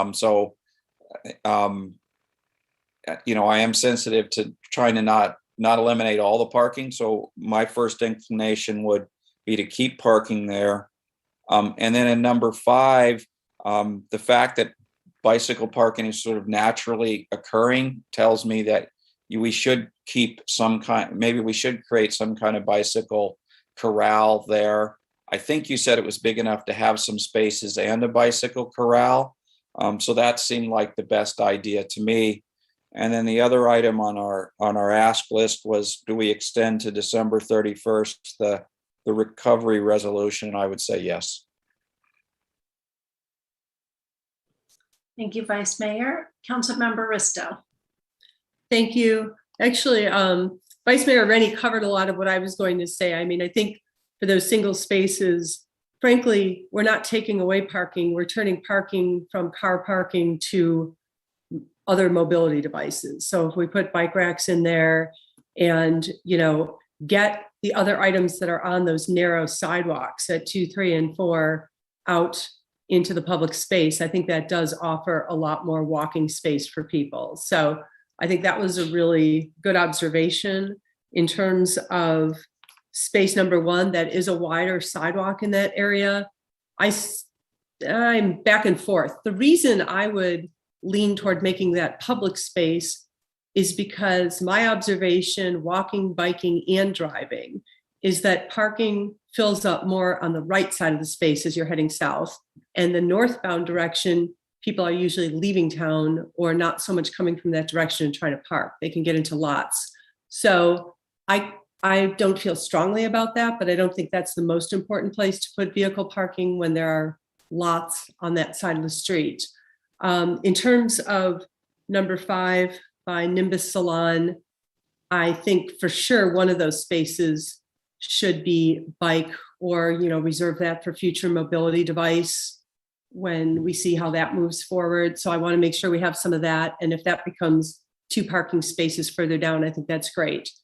For me, I think Gray's Lane, when I think about putting the same type of parklets that we have on Santa Cruz Avenue and Main Street on Gray's Lane, it just doesn't read right to me. I would really like to see a little more work done because I think Gray's Lane looks like a street that's closed at the moment. But if it's going to function, if we're really going to put those parklets in, we're essentially saying it's not a street anymore. And I would really like us to then put in or consider parklets and a design that agrees that Gray's Lane is no longer a street and that maybe start at the building. You don't anymore need a sidewalk because you're never going to have cars going down there. And so start the parklets up against the building so you don't have people walking all around the parklets, and then have more communal space up the middle and maybe create a sidewalk there. I don't know how that can be done, but I was there the other night coming out of Loma. It's awkward. People are gathering on the sidewalk. Your brain and your eye tells you there's a continuation of space into the park, but there's a curb there. It just felt kind of not flowy to me. And I don't know what our budget is like or what the cost would be, but I would personally like to consider having a more holistic look at that before we decide what kind of parklets go in there. Thank you.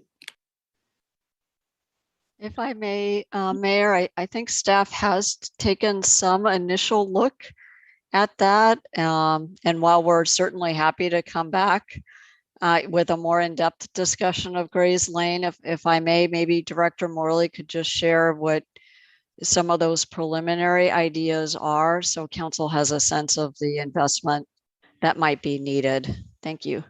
Thank you. That'd be great. Thank you. So a couple of thoughts on Gray's Lane. So looking at sort of what's in the works now with the two restaurants that are on the street. I think that the look and the feel of the parklets would be similar. We've tried to maintain a couple of important elements from a public works perspective around accessibility. So we wanted our standard path of travel along the sidewalk to be retained. That's what people expect, and that's really our ADA per code accessible space. We also didn't want to give up an accessible route through the center of the parklet area, the green part of Gray's Lane, since that's set lower. We wanted to be able to have that same experience for all users. So that having that thoroughfare through there, having a separation between the parklets on either side was important from that perspective. Creating something that's different is certainly possible. So we could sort of, if we started fresh, and sort of wipe the slate clean on Gray's Lane. We really have to address those issues again. So path of travel and the elevation change. And so in some way we have to solve for those in the long run as well. So there's some infrastructure improvements that would need to occur to make that happen, which means the town's costs would likely go up making that occur. So we'd have to probably do a little bit of design work if we wanted to change direction from where we're headed now. In terms of stepping back again to what's in the works, we did have a concept. We worked closely with Hero Ranch and their proposal for some new seating, a different look that complements the parklets. So some concrete looking seating that isn't your typical concrete park bench. It's got a little more form and function to it, with some olive trees at both ends to replace the boulders, and seating at both ends. So we sort of tie both ends together. The one sort of unknown is how does it balance across both parklets? So are the parklets set up so that it achieves a comfortable balance between the two? And I'm thinking that we can probably work up a sketch on what that might look like, so that we have something to react to and provide that for you. So I guess my sort of wrapping it up is the direction we're headed. We've really got the businesses carrying the load on the costs and the benefits as well from their perspective. stepping back and changing direction, we probably take on some of that responsibility ourselves, and would have to identify what the cost would be. And I wouldn't imagine that they'd be insignificant costs, given, for instance, the cross slope on Gray's Lane isn't accessible. The sidewalks would still need to be retained, those kinds of elements. So a lot to think about there. If we want to go that direction, we would take that pause, bring a project back to the council for consideration, and have an in-depth discussion about it, including some cost estimates. Thank you, Director Morley. Councilmember Hudis. Thank you. And I definitely support Councilmember Risto's opinion about Gray's Lane. I think it has opportunity to be something a bit different than what it is now that would be additive to the town. I think that at this point, it's a bit of a negative. And I think that we should think a little bit more, maybe along the lines of some of the things that Ms. Zarnowitz suggested when we were talking about streetscape 6 or 9 months ago. With regard to the parking, I want to be really clear. I am not suggesting that we turn parklets into parking. Having spoken with 16 retailers and dry cleaners downtown, they love the parklets because of the activity that they generate. However, they don't like the shabby look of them. And so I think our efforts really ought to be in how do we make this go faster, much faster than we have so far in getting to the semi-permanent. And then with regard to the spaces that are not parklets, that is where I depart a bit, because based on the input that I've had from retailers, they are paying a big price by not having a place for their customers to park. That enough parking has been eliminated. It's causing distress on the retail businesses downtown. There's not evidence that they are going to get a lot more business from bicyclists. I think that not everyone can ride a bike, and not all of our visitors arrive by bike, nor should we accept that. The sort of the tilt of the town has been toward providing money for restaurants, and the result has been that our restaurants have survived and done well, and our retail businesses are at a point where it's going to be very, very difficult for them to recover. And I am completely in favor of the Dixon report and implementing Dixon, but we haven't really begun. And there's not even a plan to begin the major part of phase one, which is real wayfinding. So until we have made a start on that, I think that eliminating unused space and turning it into bike racks or other things, I don't think is going to help. It's fine, I think, to do some of that once we have a serious effort underway on the Dixon report, not just the painted signs, but the electronic wayfinding that is part of the phase one recommendation. And so I think if we want to preserve any part of a thriving retail business downtown, I think that we should return the unused parklet areas to parking until we get some traction on a better parking solution downtown. And again, I am not advocating, maybe as members of the chamber suggested, that we take away parklets or return them. It's the unused spaces that we seem to be ending up with that would be best served, I think, to return those to parking so that our retail businesses have a better chance of recovering. By the way, with regard to the question about turning some of them into sidewalk, this is a question for staff. Is that a possibility that some of those spaces, as the vice mayor has suggested, some of those unused spaces would be turned into wider sidewalks?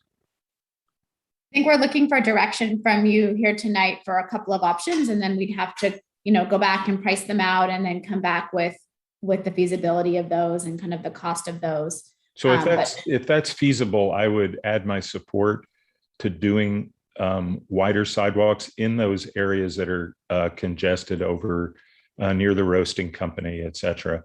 But I think, populating up and down North Santa Cruz with bike corrals, maybe we need one. I find no problem in parking my bike, and I don't think a lot of business is being lost because bikers come in and they keep on riding. I think business is being lost when cars come through and they can't find a place to park, and those are typically outside visitors. Councilmember Badami. Again, I'm concerned for the retail. I like to see some open spaces. What Vice Mayor Rennie had said about location number 1, leaving those parking spaces as is a definite for me. As far as the bike corrals go, I can see location number 5, one location, and that would be the ideal location. I do see a lot of bikes in that location because it's near the trail, but I wouldn't want to see a lot of spaces take up on North Santa Cruz Ave for bike corrals and more parklets. I mean, if we're going to go that route, you might as well shut the whole street down.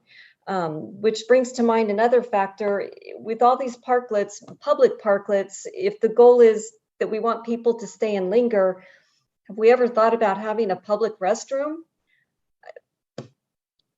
And I don't know what the cost factor might be, but that might be something we could look into as well. And I don't know if the chamber could provide some input about how the businesses might accommodate the public in that regard. But I think the town, downtown, maybe near the plaza, could use a public restroom. Okay, and Vice Mayor Rennie. Thank you. One thing I forgot, I guess, I think we're all saying the same thing. I don't think we were talking about populating bicycle racks everywhere. My thought on 2, 3, 4 was mostly about moving things to make the sidewalk, travel lane more open and places for people to step aside and maybe another bench or something. For me, the space number 5 is the place for the bike corral. That's the big focus there. But the other thing I wanted to add that I hadn't thought of is when we're programming our open spaces, we should think about the TNCs coming back again, the Ubers and Lyfts dropping people off. And I got a presentation by Cruise recently, and self-driving cars that are going to come in and drop people off are almost here. They are basically rolling out in San Francisco, and after they get the bugs out, they're going to start looking at other places. So before we know it, there's going to be a lot more people probably coming and getting dropped off rather than parking. So thinking about having drop-off spaces placed in there also. I think we have, pickup spots, but, maybe drop-off spots should be rethought, especially as the pandemic goes away and people are more willing to get back in an Uber or kind of thing. So just wanted to add that thought in. Thank you. Any other comments? And then ultimately, would someone like to start with the motion?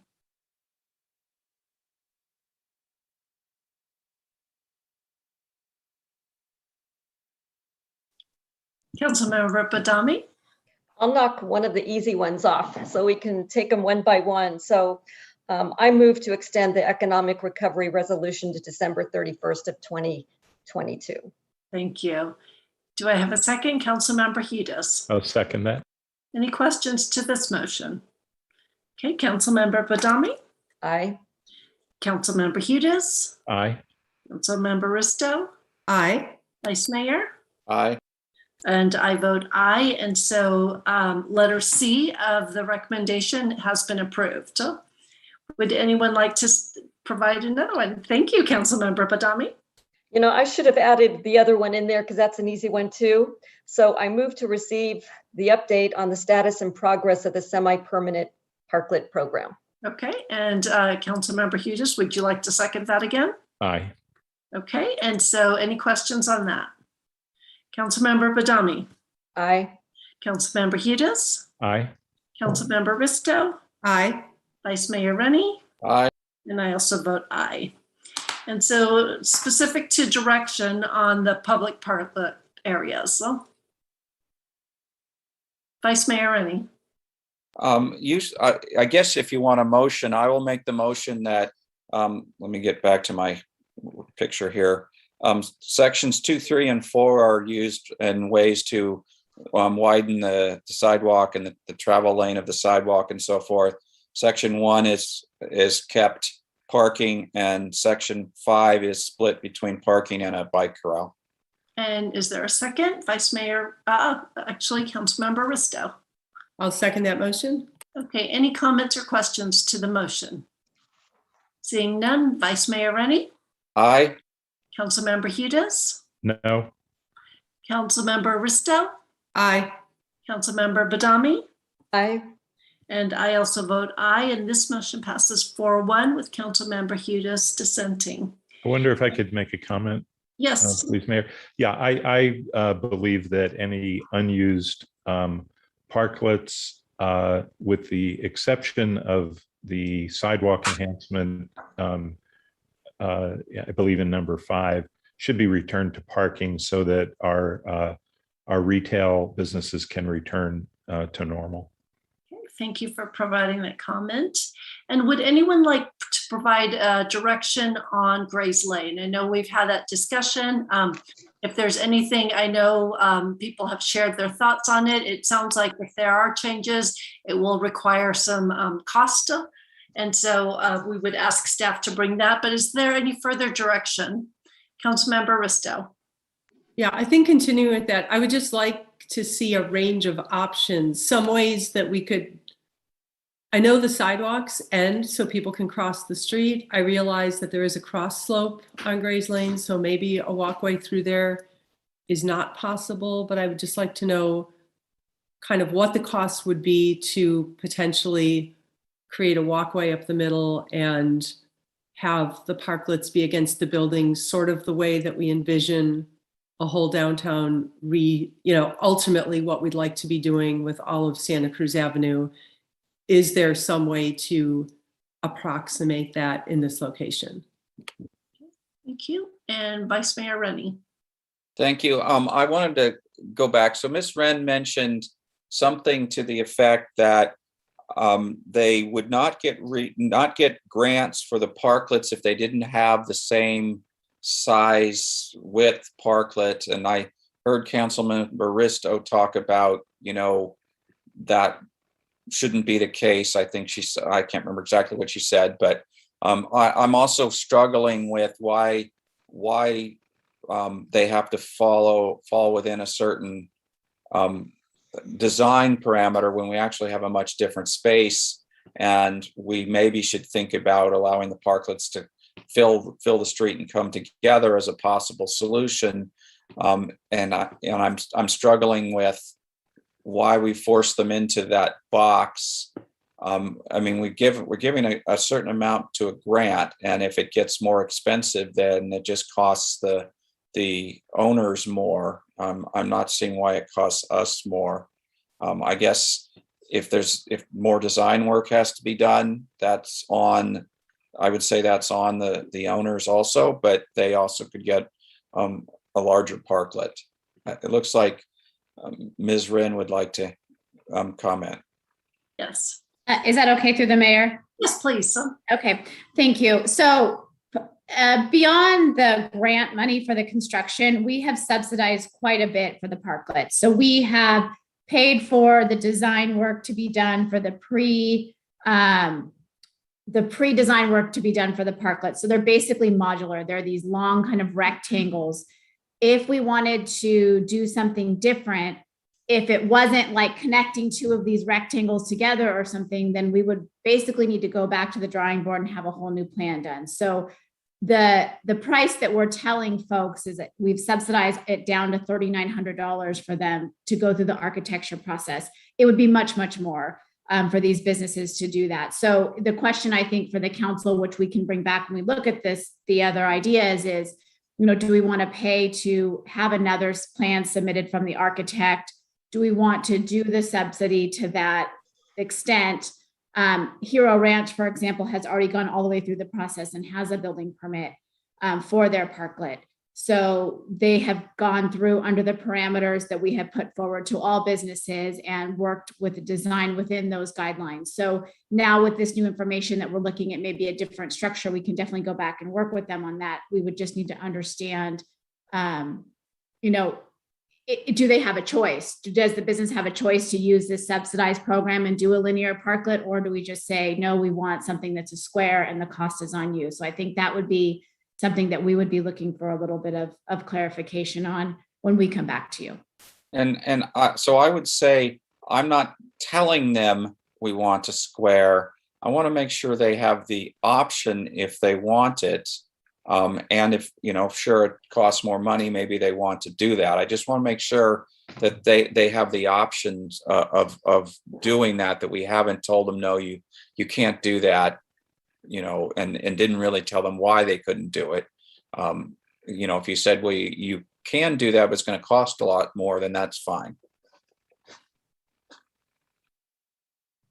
Okay, and Councilmember Hudis. Yeah, I feel like it's a little premature to be giving people choices on things at this point. I would love to see some design options from Parks and Public Works and from Economic Vitality on Grays Lane. So I'm prepared to make a motion to do that. I think it would be helpful to have a little bit better design idea if it's appropriate to do that. Sure, why don't you try your motion? So I move that the council receive several design options for Grays Lane that would include the possibility of the existing parklet design as well as other options, and to present a couple of options to the council for consideration on ways to improve the attractiveness and vitality of Grays Lane. And would someone like to second this motion? Councilmember Badami? Actually, Councilmember Risto. Yes, I'll second that motion. And Director Morley? Thank you. So I just want to make sure we understand that there's a cost associated with the design. We'll have to work with the architect on what that might look like. If we're looking at, so I'm going to take the motion to be three design options at sort of a schematic level, a conceptual level. We're probably looking in the $20,000 range, $25,000 range to make that happen. I'll have to confirm, but just wanted the council to be aware that that would be the direction we'd be heading, assuming that the funding source would be our economic recovery downtown streetscape project. So I would be willing to amend my motion to spend up to $20,000 for that. Okay, and Councilmember Risto? Yes, I'll second that. Okay. And any question? Well, I have a quick question to, I believe it should be Ms. Wren. Heroes Ranch, does this in any way delay their own construction and opening plans? I don't know how it ties into their opening plans, but they have invested quite a bit of time and money into this plan already. And it is tied into their other building permit as far as, it's not tied to the other building permit, but it's tied into it as far as the schedule. I don't know the ins and outs of where they are. I do think that, they were pretty gracious when they came to the table and offered to do some of the streetscape and the furniture. And so I think that it's going to be a bigger conversation with them, and we can just be honest with them and have that there's been, some different direction given and see where it lands with them. Okay. And then my second question, I just want to understand, does Hero Ranch want a different design? And I think so that's more clarification on Vice Mayor's question. Were they in any way limited by what we have to offer, and were they looking for other design options? So I don't want to speak for them, but in my conversations with them, they never asked for anything different. They were, the only difference in what they asked for versus what we allowed is they wanted to do some curtain partitions and kind of make more private dining. And we said, no, there were no vertical partitions allowed. They're very amenable to that and went forward with kind of a linear parklet design that they are actually using as almost like table areas. So they have it delineated on the inside for their own sections. They never indicated to me that that wasn't a design that they didn't like or that they were looking for something different. It was, always just willing to work with us and open. But again, I don't want to speak for their feelings. I'm not 100% sure. Okay, thank you. I appreciate that. Vice Mayor Rennie? So we have a motion to go get some designs. How long would getting these designs take? Is this a several month operation? Yeah, it's probably 3 months. Yeah, so to me that sound, Hero Ranch has been through a lot, and I think they're about willing to give up and walk away from this. So I'm really scared to vote for this motion because I don't want to put anything more in front of them getting their project done. So I'm really thinking I'm going to vote no on this unless we somehow add something to the motion that says that they can keep moving forward regardless of us working on designs. Councilmember Risto. Thank you. I guess that does beg the question. I mean, I don't really like the way Gray's Lane looks right now. I think it was a great temporary step, and I'm afraid if we put 2 parklets in, there's not going to be anything we can do to make it look better for the next 7 years. But I also don't want to assume I know what the owners of Loma or Hero Ranch feel, or if this would be an undue burden on both of them. So I still want to go forward with some better ideas. Is Hero Ranch's parklet supposed to go in the next 3 months? I guess is my question for Ms. Wren. I don't have a schedule for when their parklet is going to go in. Without overstepping my own boundaries, we could potentially come back to you, in a couple meetings with what we have now showing the parklets. Loma is only in the design phase right now. I don't know that they have actually signed the contract with AP&I, so we could provide at least that information. I don't know if that would be helpful at all. We could do some internal conversations with the businesses.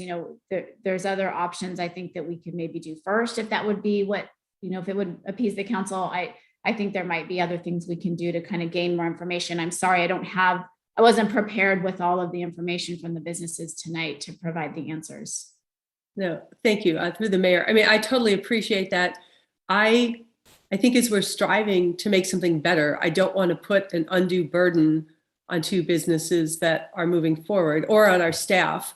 But I also feel like, our parklet design was set up to fit into parking spaces and to allow the flow of 2-way traffic on Santa Cruz Avenue and Main Street.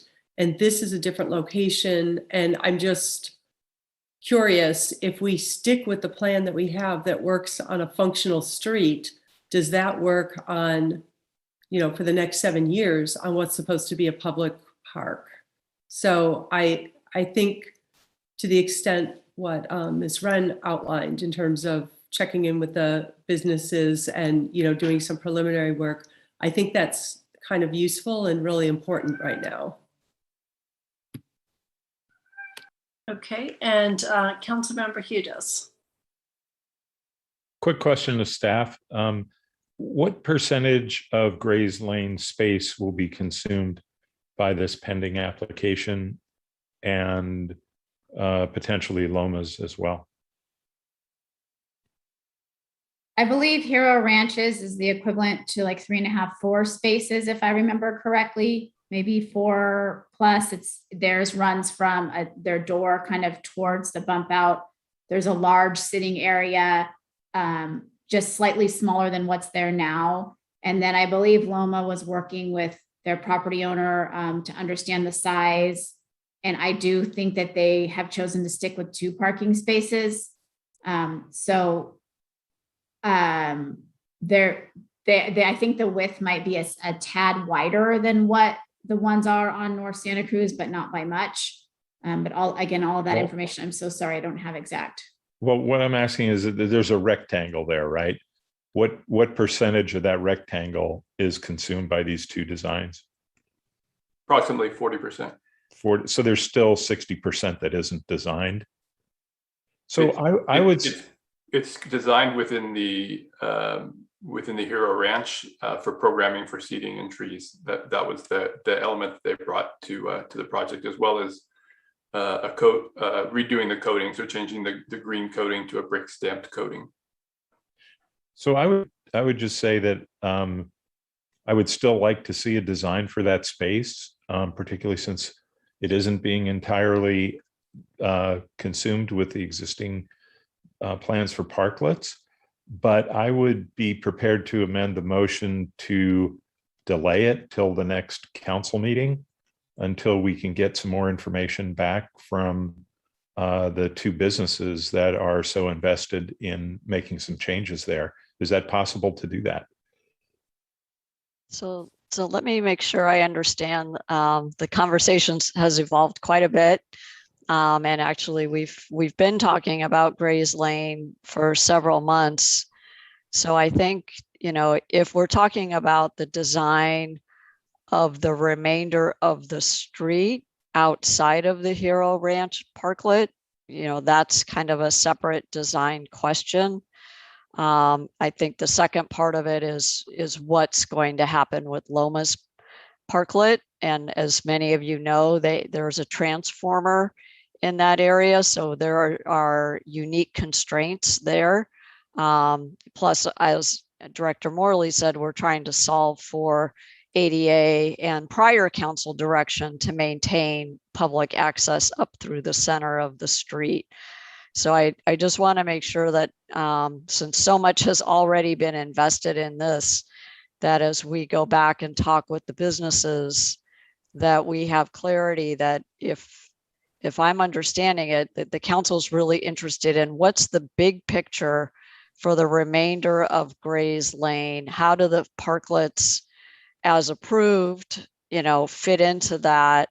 And then are there other design options primarily on the Loma side is what I'm hearing that the council is interested in. Sounds like Hero Ranch has already got building permits. So to undo all of that would be a lot of work, considering we were following prior council direction. So if we're able to look at the bigger picture of the remainder of Gray's Lane, I think that would be really valuable. But I am a little worried about losing the investment we've already got with Heroes Ranch. And I'll just ask if Matt or Monica need additional clarification on the motion as this moves forward. Thank you.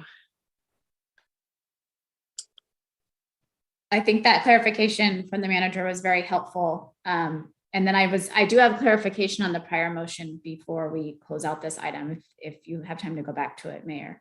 Okay. So Vice Mayor? So I actually think that the town manager helped a little bit there, because it was what I was thinking, that the Hero Ranch is kind of set. We should assume their design, my computer's telling me the battery's about to die.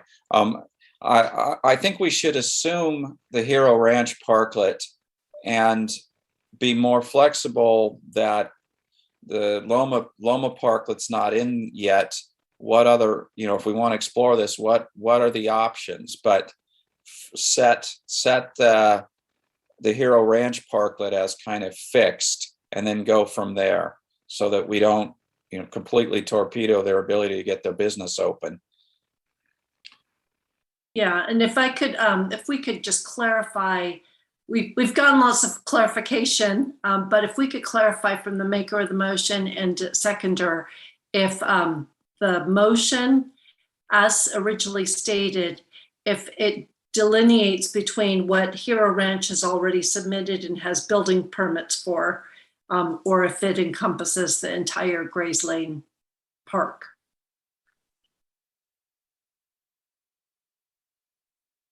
Councilmember Hudas?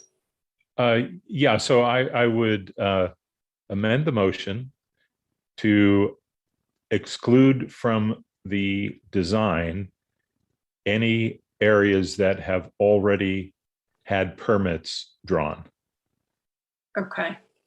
or approved. Okay.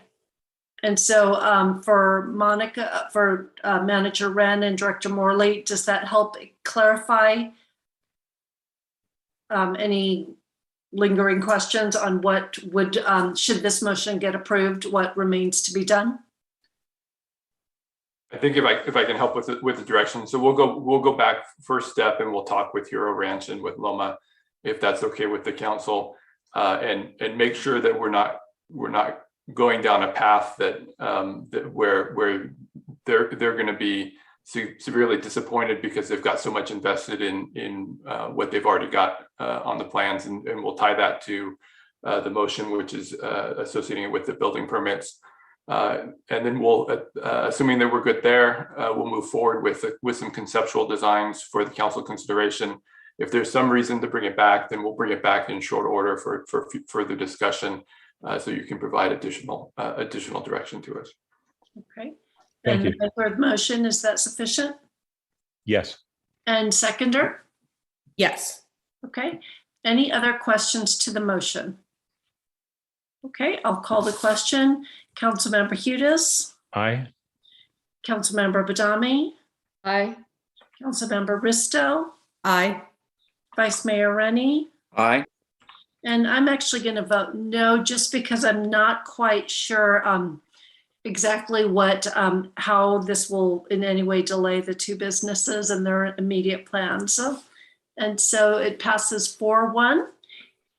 And Monica, you mentioned that you need further clarification on the second motion, or was it the first motion? The third, the one about the parking spaces and the widening of the sidewalk. So right now we have approximately $120,000 that has been budgeted that has not, that will not be used for parklets. I'm not sure that's going to cover the construction of all of 2, 3, 4, and 5 for a bike corral and widening of the sidewalk. So I wanted to pull the Director Morley into this conversation and see, would you like these design, or to the council, would you like us to come back with designs for these? Did you just want us to move forward and identify different budget solutions?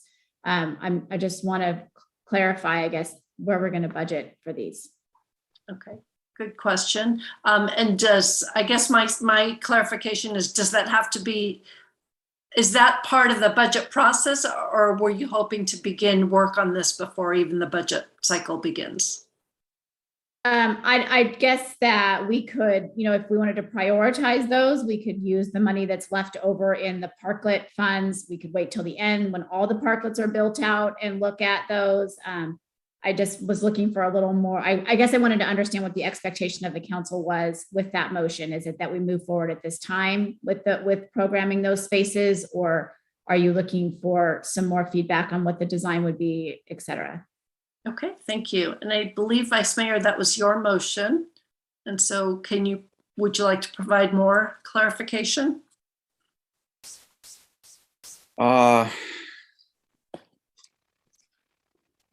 So my first thought is I do want it to keep moving forward. It sounds a little dangerous just to let it be programmed in case somebody in town doesn't like what we're doing, and we at least give the public an opportunity to comment on the design and what we're trying to do.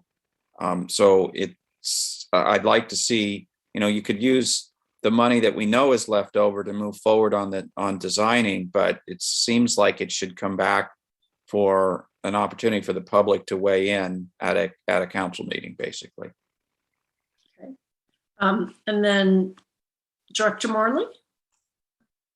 So there's a couple opportunities for us to bring this back. We could bring it back as its own item for a budget allocation so that we have and create a CIP project for it.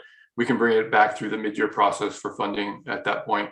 And then ultimately we'll need to bring it back with plans and specifications for council approval.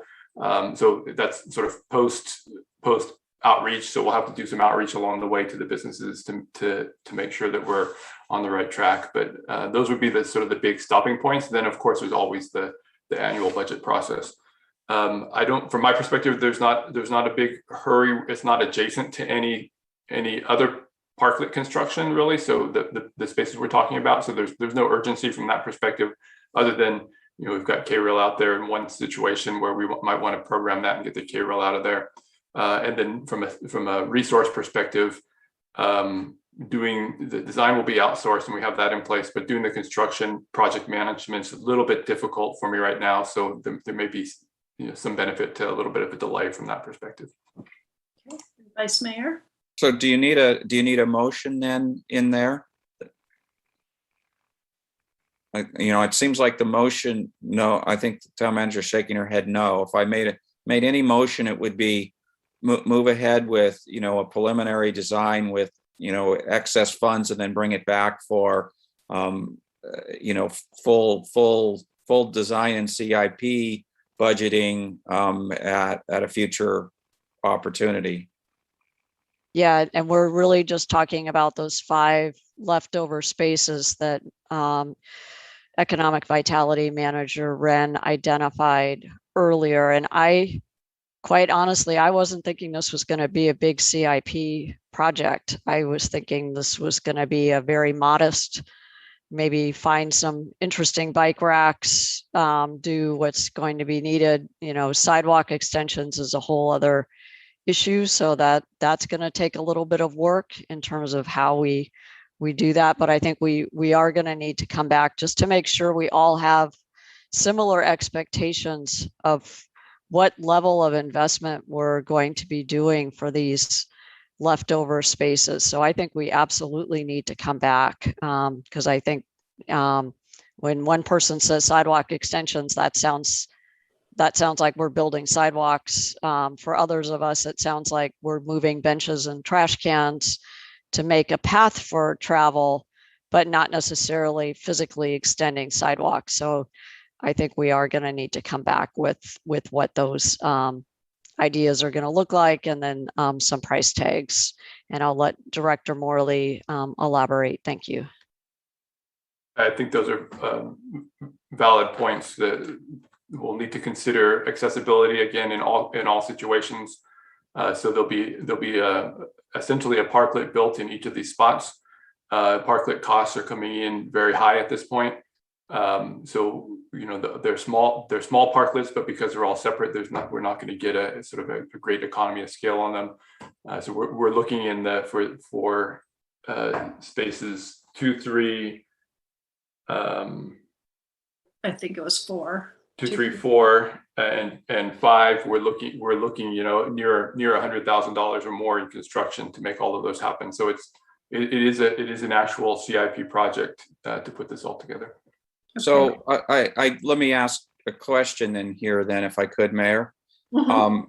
So parklets get expensive because you're expecting people to sit in them and you need to have all the protective planter boxes and so forth. If we're just extending sidewalks so that people can step aside or trash cans can be placed there, that shouldn't be the same thing as an extensive safety parklet. And that's not to say maybe we want to have an area that is a little more safety oriented, but I certainly wasn't envisioning, you know, putting in all the planter boxes and everything. Of course, we need to have the drainage and levelize it with the sidewalk and so forth. But I want to make sure we're not talking about a full safety parklet that a car can't run into. I mean, it should be like a sidewalk in most cases, unless you're, like I said, unless you're going to propose something that would have some seating in it that we would want to protect people. One of the points of the conversation was moving a bench. So if we were to move a bench into one of the parklets, we're programming the space and we would want it protected. And then in the bike corral, for sure, we'd want some protection on the perimeter of that because we'll have people in and out, locking bikes, not paying attention. So there's some risk there. So in a couple of the spaces at least, there'll be some elements of that. But to your point, we'll want to do some design and bring that back for council consideration. And try to minimize the cost adder. Design with minimizing cost in mind too. Or balancing, shall we say, maybe not necessarily minimizing, but balancing. And my judgment is we don't need a motion since it sounds like this is due course of what we normally do, but if Town Manager Pavetti could just nod affirming that. Okay. So Monica, have we provided as much clarification as we can? Yes, thank you. That was actually very helpful. Thank you very much for the discussion tonight. Okay, and I believe that takes care of the items that are in this agenda. I would like to take a 5-minute break. It's 9:30. If we could 9:31, if we can come back at 9:36. Thanks.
to item number 22, which is several actions regarding our town purchasing.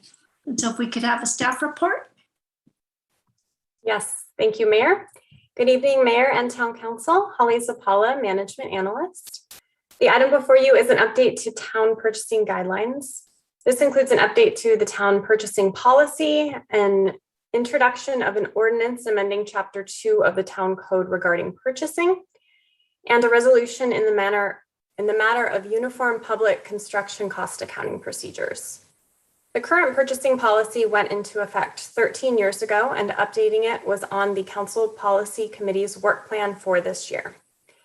In October, the Policy Committee reviewed the proposed updates and forwarded a recommendation to approve them to the Town Council.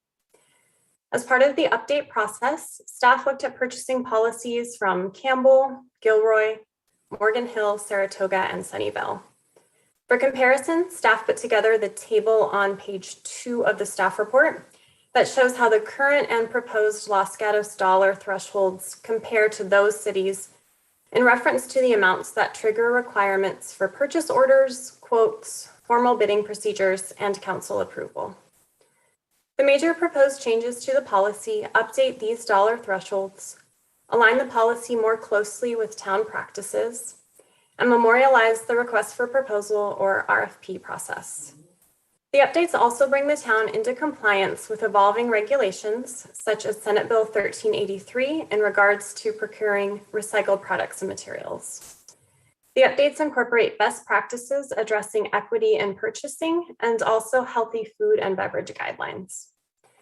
The updates also propose opting the town into the California Uniform Construction Cost Accounting Act, or the ACT for short, for public works projects. The act is state legislation meant to help promote uniformity of the cost accounting standards and bidding procedures on construction work performed by California public entities. The act is a voluntary program, and Los Gatos would need to opt in by resolution as shown in attachment 5 in order for its provisions to apply.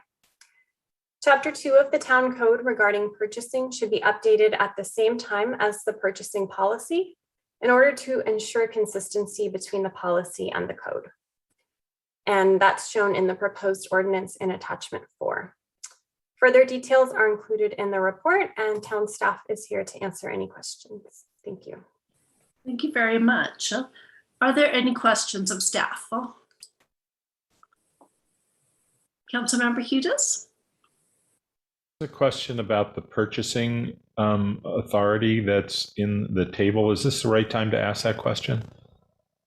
Yes. So I just wanted to understand I guess it's on attachment 3, which is page 315 of the staff report, refers to increasing from 50 to 100,000 the authority, and 25,000 to 50,000 for public works.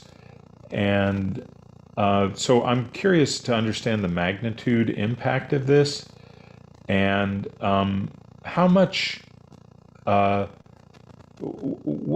many orders or what extent of spending falls between the 50 to 100,000 range and the 25 to 50,000 range. In other words, what's the impact of raising these sign-off levels?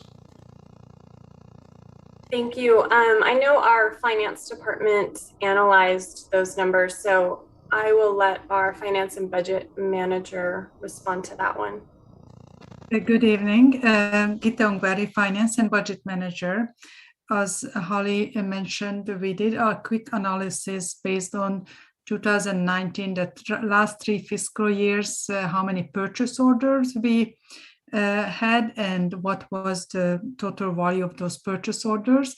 So the categories that Councilmember Hudis asked, between 25 and 55,000, 18% of our purchase orders spent was in that category in 2019, 4% in 2020, and 11% in 2021. If we go and see the between 50 and 100,000, that purchase order vary between 5 to 10% from the total number of purchase order, and 9 to 18% of the dollar transaction amount of the transaction. So most of the transaction, still 79% of the dollar value of the transaction would go to council because it's above the $100,000. That's terrific. It sounds like it's pretty variable from year to year, but that the total over that period of time is less than 20%. Yes, it's correct, and the variability usually comes with the capital project activities as well. Okay, thank you very much. It's very helpful. Thank you. Any further questions? Seeing none, I am opening public testimony to see if there's anyone interested in speaking on this. I see no hands raised, so I'll close public testimony, bring this back to council. If there's no further questions, if anyone would like to comment, and ultimately I'm looking for a motion.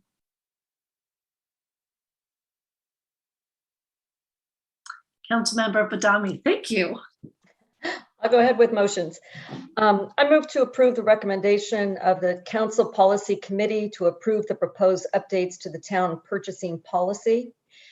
I move to proceed with an introduction and first reading of an ordinance of the Town Council of the Town of Los Gatos by title only, amending Chapter 2, Administration, Article 5, Division 2 of the Town Code regarding purchasing, and adopt a resolution of the Town Council of the Town of Los Gatos in the matter of uniform public construction cost accounting procedures. Thank you. And can I have a second? Councilmember Hudis. Yeah, I'm comfortable with the change and I'll second it. Okay, any further questions? Seeing none, Councilmember Hudis. Aye. Councilmember Risto. Aye. Councilmember Badami. Aye. Vice Mayor Rennie. Aye. I vote aye, and this motion passes unanimously. And we are now at an appeal of the Community Development Director determination of demolition on property located at 33 Walnut Avenue. Councilmember Hudis, I believe you have a disclosure. Mayor, before we get there, I need to. Oh, I'm so sorry. Yes, you do need to do first reading. Sorry. Thank you. An ordinance of the Town Council of the Town of Los Gatos amending Chapter 2, Administration, Article 5, Division 2 of the Town Code regarding purchasing. Thank you. And so now we move to item number 23, and Councilmember Hudis. Yes, I will need to recuse as portions of the appeal are within 1,000 feet of my property. Well, have a good evening, and we will see you at our next council meeting. Okay, thank you. Good night. Okay. And are there any other disclosures from other council members? Seeing none, welcome, Ms. Walters. Good evening, Mayor and council members. Erin Walters, Associate Planner. Before you tonight is an appeal of the Community Development Director's determination of demolition at 33 Walnut Drive.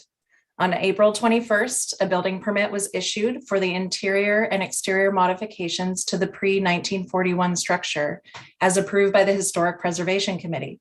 The scope of work did not result in a demolition of the historic structure per the town code, and therefore was required only a ministerial building permit. Staff met multiple times with the property owner and architect to review the threshold for demolition of the historic structure. The approved building plans included a demolition plan showing less than 25% of the exterior siding would be removed from the street facing elevation, therefore not resulting in a demolition. The structural plans also showed shear wall being placed on the interior wall of the front elevation in order to preserve the exterior siding. The approved building permit plans are stamped with a reminder to the applicant to review the town's demolition policy prior to the removal of any interior or exterior wall coverings. The appellant and appellant's team also signed a demolition affidavit acknowledging the understanding of the town code's definition of demolition of a historic structure and penalties associated with unlawful demolition. And you can find the signed demolition affidavit in attachment 4. The demolition affidavit clearly states that if an applicant encounters unanticipated situation that changes the scope of work, to stop work and contact the planning division to discuss changes before proceeding. On April 16th, staff was informed by the property owner that the exterior siding had been removed from the front elevation while inquiring about replacing all siding on the historic structure to address fire concerns. Staff confirmed in the field that the applicant had removed more than 25% of the exterior wall siding from the walls facing the public street without notifying the planning department prior to removal. On October 7th, a notice of unlawful demolition from the community development director was sent to the property owner, and this can be found in attachment 6. On October 11th, the decision of the community development director was appealed by the property owner. The appellant provided 3 reasons that the appeal should be granted. Number 1, that the 25% rule was unknown to the appellant. Number 2, that the 25% rule conflicts with historic preservation practices. And number 3, that imposing the technical demolition is an extreme to a minor infraction and does not take into account the context of the situation. Staff has described in the staff report and in this summary that the applicant and the applicant's team had signed the demolition affidavit. The appellant did not follow the approved plans, and the appellant did not stop work in the field and contact the planning division prior to proceeding past the approved demolition plan. It's recommended the town council uphold the decision of the community development director and adopt the resolution found in attachment 8, denying the appeal with the required findings incorporated in the resolution. And this concludes staff's report, and staff is available for questions. Thank you. Okay, Councilmember Badami. I have a procedural question. And why are we bypassing the planning commission? And this is green lighting to town council? I think many of us have that same question as well. Mr. Paulson? Thank you. So I can start, and then if Mr. Schultz has additional comments.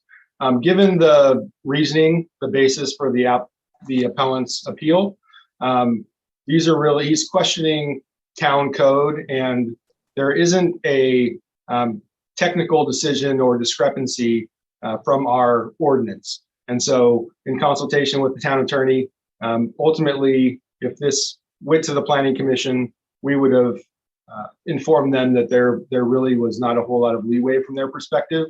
And so in talking with the town attorney, we reached out to the appellant and provided him an opportunity to come before council or go to the planning commission. And ultimately, we allowed him to move forward to the town council. And Mr. Schultz, I'm not sure if you have any additional input. That's generally the discussion. And also, even with our code, technically the only ones that can waive penalties and fees would be the council, even though our code allows the planning commission to hear it. It really should be at council's discretion whether to waive any type of fees, and that's always brought to council. And that's one of his arguments. And then the other arguments is, as Mr. Paulson states, is he's really not under the code sections, but more having to do with policies and other appeal issues that weren't within the purview of the planning commission. Okay, thank you. Any other questions? Okay, seeing no other questions, I will open our public testimony. Since this is an appeal, I will let the appellant speak for 5 minutes. We'll have public comment, and then if there are if there's anything to rebut, the appellant will also have 3 minutes. Considering this is an appeal of the planning, we don't have an applicant, do we? It would just be okay. It would be the appellant who's also the applicant and the property owner. Mr. Okay, just wanted to make sure. Okay, and who will be speaking on behalf of the applicant slash appellant? Will it be Jeff Siegel? Yes. Okay. If we could allow him to speak.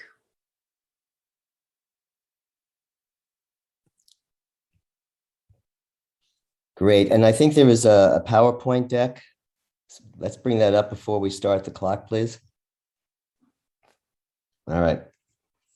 Okay, I think the clock's already been started, so I'm already losing time. So this is, to the left is what we started with, and to the right is its current state. Next slide. So we have three asks of the town council. One is to overturn an out of context decision to declare this property a technical demolition and to overturn the penalty fees arising from what we see as ambiguous and contradictory wording in the demo affidavit, when we thought for certain we were following it very, very, very faithfully, just to find out after the fact that there was yet another interpretation of it that we were shocked, quite frankly, to find out. Second of all, to help preserve a historic property, because of its close proximity to some very dangerous fire situations that require fire hardening of the siding. And third, to return $7,000 paid in lieu curb fees for an ADU project on the lot that, according to the state, should never have been applied to begin with. Next. So we feel like we have essentially fallen into the equivalent of construction speed trap land, if you would. I reached out to town staff to get their guidance. We've been working hand in glove with town staff the entire time. And I was asking for their guidance on what is the best way to replace siding that would be with fire hardened material, because we were allowed to remove up to 50% of the siding to do the structural work that was required by the structural engineer in the walls. It's at that time that we were told, well, we might have actually infracted on one of the rules, and we were shocked to hear this. Next slide.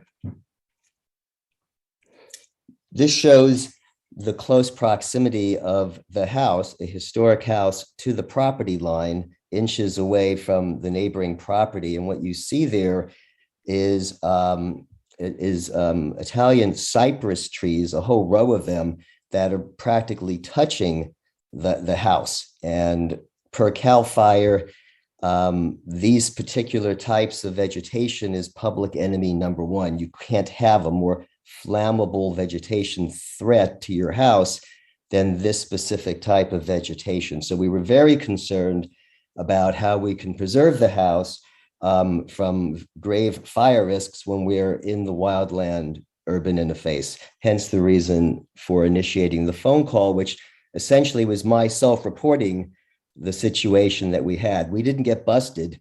We self-reported that this is our situation and the guidance we were looking for. Next slide. So we're disputing the technical demo decision for several reasons. One, as we're going to see in a moment, the demo affidavit is incredibly ambiguous, inaccurate. It lends itself to being interpreted a great many different ways. We thought we were faithfully following it. I talked to several prior town council members who had yet different interpretations than what town staff had with these words as well. So it's not even just us. There is, broadly speaking, in the builder, in the architecture, and in even town, governing, people in the past that see these interpretations very different than what town staff had. And we believe that the disproportionate punitive fees for a very minor infraction that could have easily been taken care of by simply having a conversation with town staff, asking us to put back in place equivalent material, which was our intention all along, would have been a very easy way to address what is a very small, we think a very small infraction, and one that we didn't even know that was upon us. So we don't see the situation and the consequences as having any relationship whatsoever. Next slide. I don't know how I'm down to 3 seconds, but if we can flip to slide 14, please, and we'll just go right to that one slide. Well, yeah, keep going. Oh, keep going. This is all showing the extensive amount of work. That's it right there. No, go back. Go back, please. Okay, thank you. So the slides that we just passed on shows the significant work that was involved. This isn't just a shear wall that you can do inside the house. We fundamentally rebuilt the wall from the inside out in order to do what was required per the plans. And the only way to do that was from the outside. The builder, he can, there's a slide that has his comments that say it was impossible, literally impossible to do this work from the interior, the structural retrofit work. But let's just go to the demo affidavit because it's at the very heart of this. So, It Mr. says, Siegel, I believe your time is up. And so let's see if there's any specific questions from council members. I see Council Member Risto. Thank you. I have a question because I don't have the full minutes from the Historic Preservation Committee meeting, but Mr. Siegel, when you were going through requesting permission to, remodel or do work on your historic home, at that point, did you talk about replacing the siding of the structure with a different type of material? we didn't because we didn't realize at the time that we thought that it was just a matter of putting new sheer, plywood on one side of the wall, which would have been terrific. We would have done that from the inside. That would have been a piece of cake. What we didn't realize, and the builder wasn't involved in the process until much later in the game, and the builder was not part of any of the conversations with town staff whatsoever. It was only when the builder said, I'm involved and I'm telling you, there's no way to do this from the inside. We're not putting shear wall on. We're rebuilding the front wall, a very thin, paper thin front wall of the house to bring it up to today's standards. That is major engineering and major construction. So to characterize it as just putting some shear wall on one side, that's like 1% of the actual work that we ended up having to do, but it was all following the permitted work. But to answer your question directly, Maria, we didn't have that particular conversation at HPC because it wasn't even a known factor at the time. Okay, thank you. Any other questions? Okay, and let's see if there is anyone that would like to speak on this item. Paul Fulton, you have 3 minutes.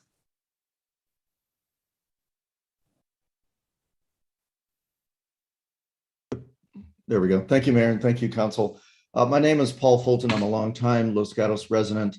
I have also built homes in Los Gatos under Gary Colsat. Some of you may recognize the name. He did the movie theater downtown. And if you could show the presentation on slide 14 again. I just want to point out that it's very difficult to build homes, especially in Los Gatos with all the rules. And it's difficult. I also had a pre-1941 home, and I understand the rationale for, not taking walls, too many of the walls down. We want to keep the preservation of the home and the looks of the home. But if you look at the language here, removal of more than 25% of the wall area. So what does that mean? Area doesn't really mean siding. To me, that means wall, the whole wall. But the rest of it is 50% of the exterior wall area. That makes sense. So I think, part of this is the ambiguity of this wall. And the other thing I want to point out is the meaning for this, the why that we have this is to preserve the look and feel of these homes, right? Which is a good thing. But I don't think that the writing of these rules was meant to cause any kind of damage in terms of earthquake damage or any type of fire damage, right? We want to have a safe home and we want to have a safe community. So I guess I would just like the council to consider that, one, the rules are ambiguity to them. And I would like to, consider that if the rules are ambiguous, then perhaps the penalties and fines shouldn't be so strict when you can interpret them differently. And then if the citing is replaced and the rationale for that rule is still intact, in other words, the home looks exactly like it was going to look, but it's not going to fall down in an earthquake and it's not going to catch on fire, I think that's a good thing. So I'd ask that you consider that, there was, the net change of this is the look and feel is the same, which is the intent of this rule, but the home is safe and the neighborhood is safe. And I think that makes sense. So I'd ask you to consider leniency on that if that's required. And thank you. Thank you. Our next speaker is Brandon.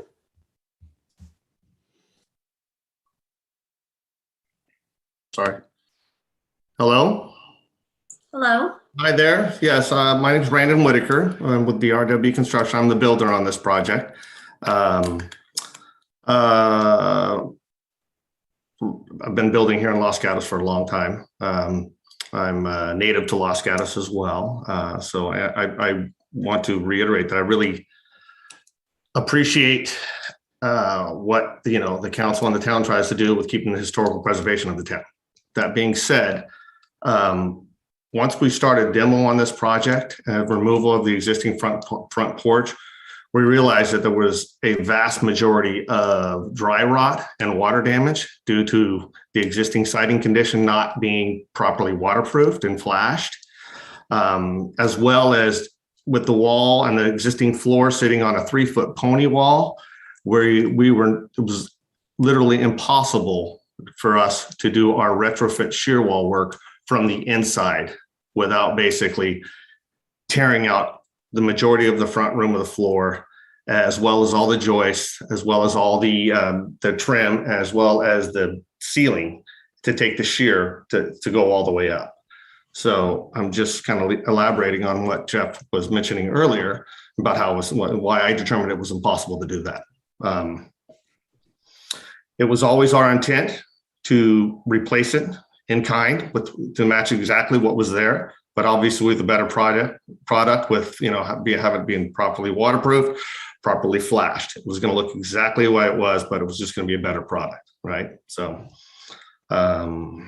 that's really all I had to say about that. I am a little bit confused on the rule as well. To elaborate on Mr. Paulson's point, I was kind of under the impression that if we kept the interior finish, it was okay, right? So that's where my confusion came from. Okay. Well, thank you, Brandon. I'm open to any questions. Councilmember Badami. Thank you. Question. So I take it that you may do work in other municipalities, Brandon? I do, but the majority of it here is in Los Gatos. Okay. The majority being here, are you familiar with any other municipalities being vague in their wording of what a wall area might be? I am not. Okay, thank you. Mm-hmm. Okay, and any further questions? Okay, our next speaker is Bess Wears. It's been a while. Bess Wearsma. I believe, so let me just make sure, we need some clarification here. I believe all of you are on the project team. And so Bess, are you just adding more clarification on the appeal? I'm on the project team in terms of offering consultation for interpretation around policy and construction related to dealing with the town. I am not the architect of record, as you know, by the drawings. And I know you guys are all familiar with me otherwise. So. Okay, go ahead. You have 3 minutes. And I just wanted to offer this as someone looking at, as an architect who is familiar with the town and is familiar with the policy and quite frankly, the intent of what the town and you all are shepherding as part of the mission of making sure that our older homes are sustained for character and quality.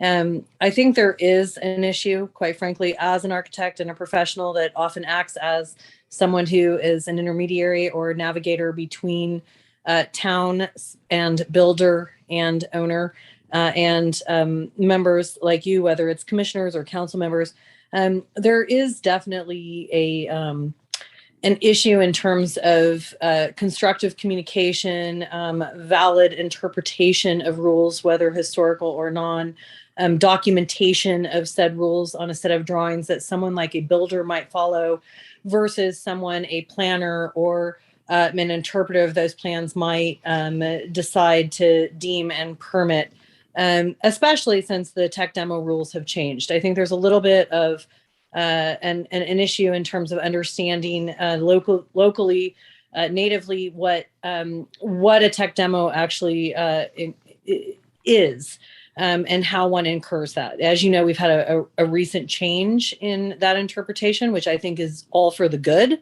as far as pre-1941 homes, and is a little bit more aligned with other other local townships, Saratoga, Monte Sereno, et cetera. I know we all follow each other in terms of rules and interpretation. However, the documentation of that interpretation and how that's handled in the field is something that does have a disparity.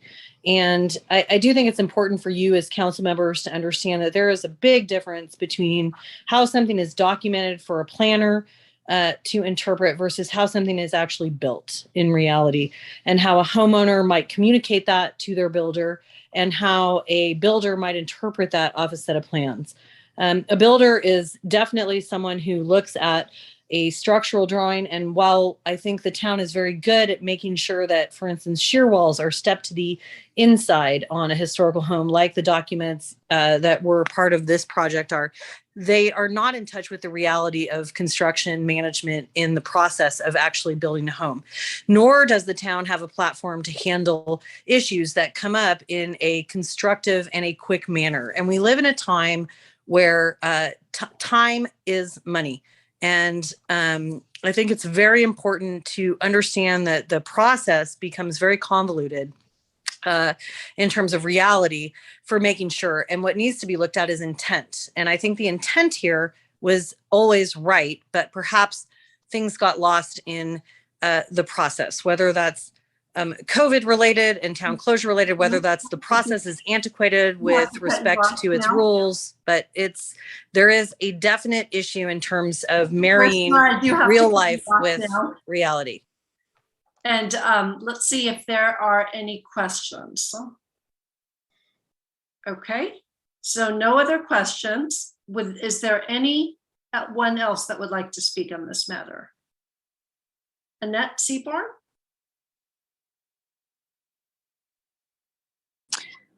Hi, my name is Annette Seaborn. Good evening, Mayor and the Los Gatos council members. I am my family owns the home next door to Jeff's, and I just wanted to give a kind of a 2 cents of what was going on for me. Jeff has really been due diligent about protecting our community in regards to historical homes. And going back over his records, you can kind of see all that in his communication. He did call the town himself asking for what type of fire resistant materials he could use.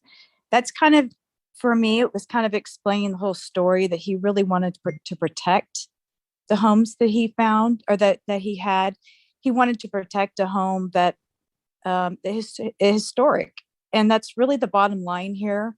As his neighbor, I just wanted to let the council know that I completely support him in trying to get this home back into the condition that originally was. I don't think there was any malice, any intent. I feel like the town could have some type of compassion for him in regards to his passion and his purpose of what he's trying to do for this home. I think a $29,000 penalty is outrageous, and what it tells other people who want to restore a home is be careful because the town's going to neglect their authority. So I'm kind of sad about that. I'm born and raised on that street. I lived on that street 18 years, and I actually still live on the same street. It changes names to Alexander, but it's basically the same.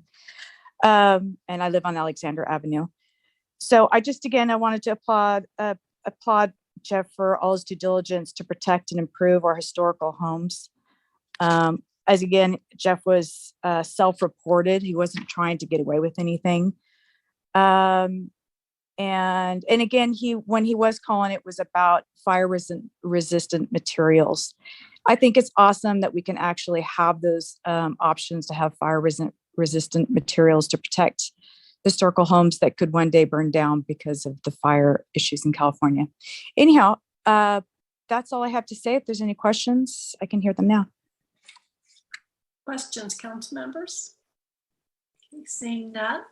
Is there anyone else that would like to speak under public testimony?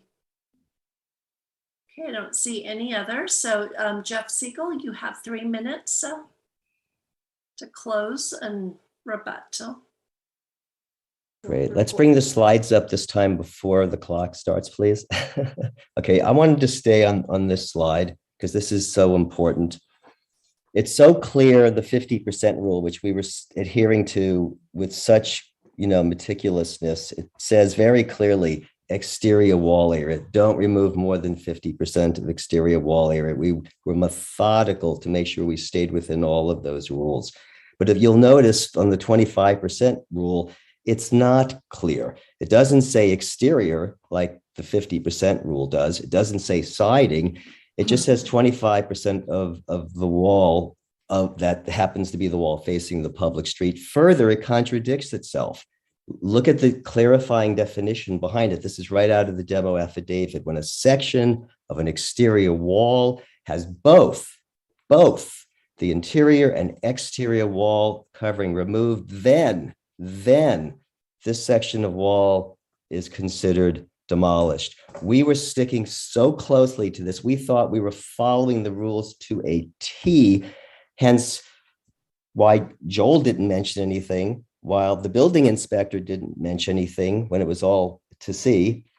And there was nothing we were trying to do that was under the radar. I'm the one that called town staff to say, hey guys, I'm always looking for guidance here.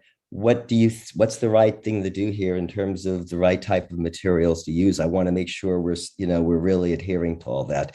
So that was the intention. You could see the contradiction right here in the wording itself. Bess pointed it out as well. It's ambiguous. It contradicts itself. We were shocked that we were told we were out of bounds. We were totally shocked. Go to the next slide, please, because this is also important. We tried to save the historic railing, which was so key to the house itself and its character. And we were told by Robert Gray, once the porch is changed, historic preservation rules no longer apply, quote, unquote. And he forced us to scrap the historic railing because it didn't meet the public safety standards of the day. We did not want to do that. And yet, if public safety standards are more important than historic preservation, then how does fire safety not become, equally important? So needless to say, we've got a lot of mixed messages. It's very, very confusing. Even when you think you understand it and you think you're being totally clear and within all the lines that you're supposed to be in, you find out in the end that you weren't. So I just want to make sure it's clear that, we were utterly shocked because this was not intention and we thought we were doing exactly the right thing. Thank you. Any questions of Mr. Siegel? Okay, I see no hands raised, and so I am going to close public testimony and bring this back to council for any further questions of staff, comments, and ultimately a motion. Councilmember Risto. Thank you. I have a question for staff because probably in the early to mid 90s, one of my neighbors essentially did a technical demolition of their house, and it stood for well over a year, I think, stalled out. It made the newspapers and everything. And I think a lot of changes were made to getting applicants who are doing work on historic structures to have, I'm thinking this demolition affidavit came almost directly out of that and other times when people suddenly took off a bunch of siding or took down the house. And it seems to me that this demolition affidavit is incredibly strong and incredibly clear. Can you tell me when that came into play, when we brought that in? Thank you, council member. So I don't know the exact year. I can tell you it was not in the 90s because I was not here in the 90s. And this is something that was brought on, over a decade ago. We had a lot more technical illegal demolitions because things were less clear. At some point, in the 2000s, we instituted this demolition affidavit. And so I don't have an exact date, but it's within the last, probably 10 or 15 years. The rules for historic demolition haven't changed since I've been here. There are some of the confusion comes from, we do have different requirements for historic and non-historic. And so what happens is architects work with their clients.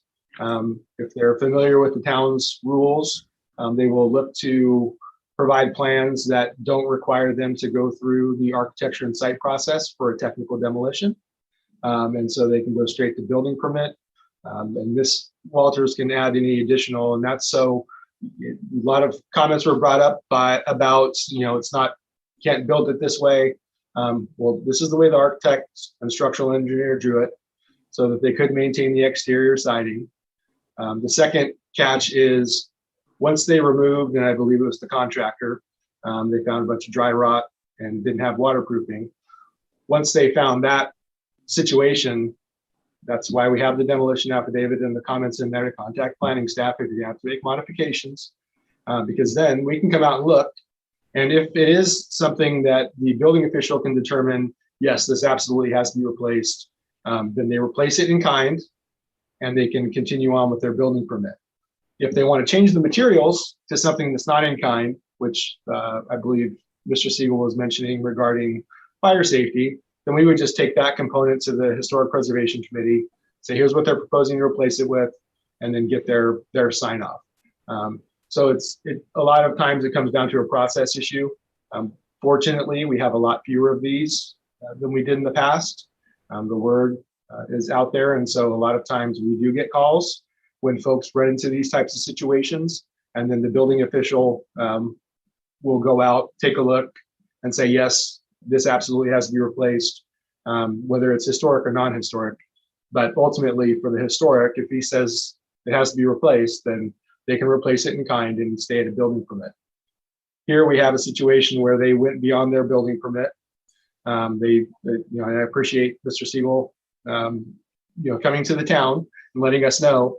Unfortunately, it was at a time when the work had already been done. So this is our process in the town code.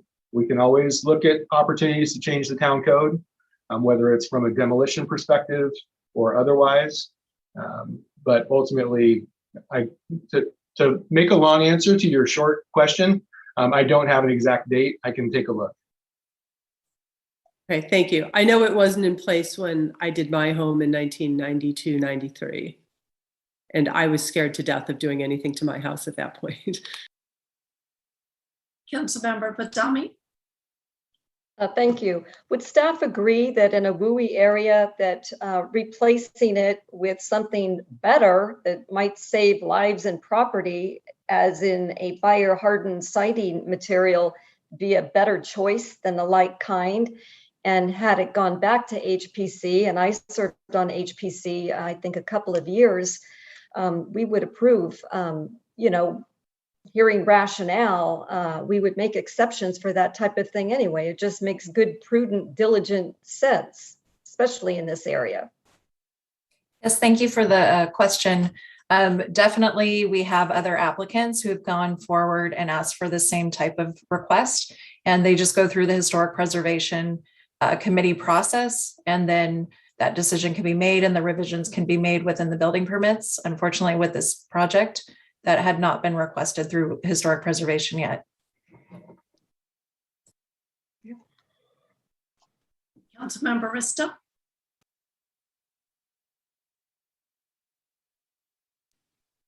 I don't think my hand is up.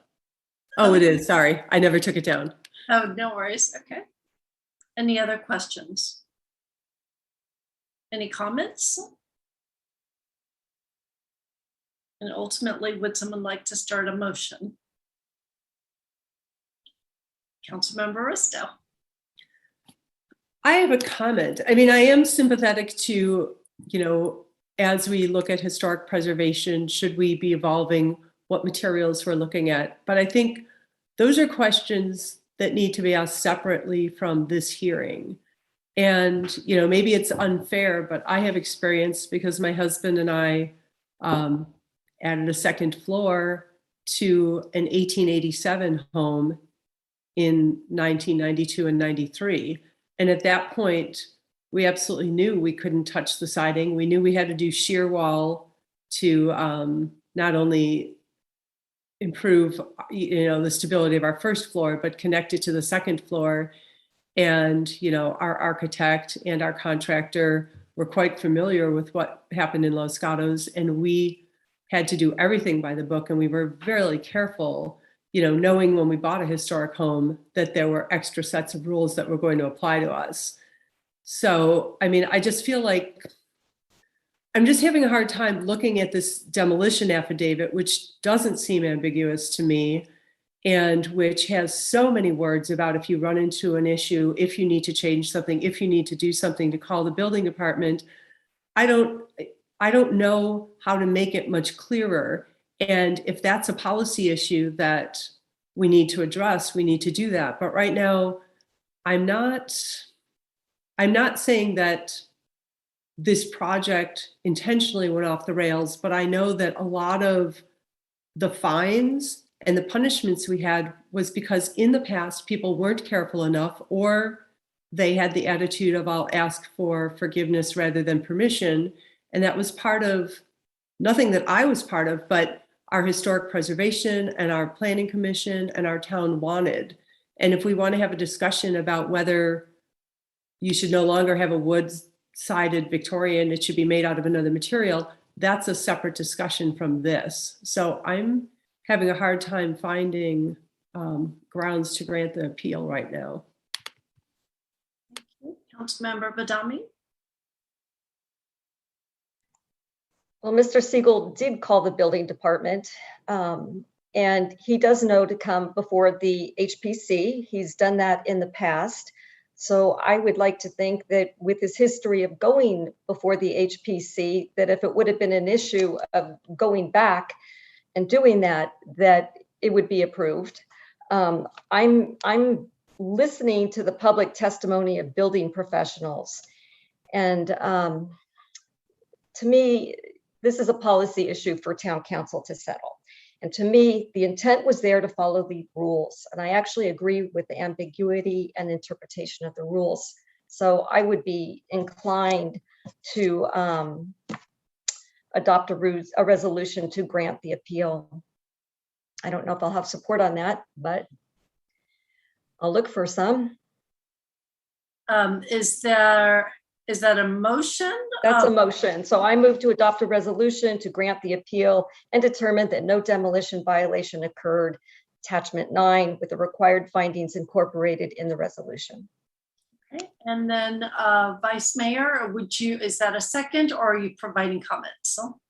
I will go ahead and second for the reasons that I also truly think that, he was trying to follow the rules. We have this, the problem is we have this in place because a lot of people let walls fall down and, other reasons to get around the rules. And it really seems like he was trying to follow the rules. And I also was reading it carefully, trying to figure out if I understood what it said. And I actually think the first bullet in additional information, unless you really, after you know the answer and then you read it very carefully, you can understand it. But it actually seems to make it a little more confusing when it says a section of the exterior wall has both the interior and exterior wall covering removed. This section of wall is considered demolished. So if you read that compared with the 25%, you're thinking, oh, well, I only took the outside off, so I'm okay, right? I can easily see how that can get confusing. So I will second this motion. So we have a motion and a second. This is a difficult one because I also don't believe that there was intent or there was any maliciousness in the applicant's project. I know he's very passionate about historic preservation. I'm concerned with the consistency of how we enforce these rules. I know there was a project, actually it was a neighbor on University that had the same issues. And again, I don't believe there was an intent on that, and the fines were pretty stiff, but we insisted on it and we enforced it because these are the rules, and we're very diligent about following that to prevent any other demolition accidents that seem to happen. So I am in agreement that if there is a policy question that needs further clarification, I think that's a separate issue.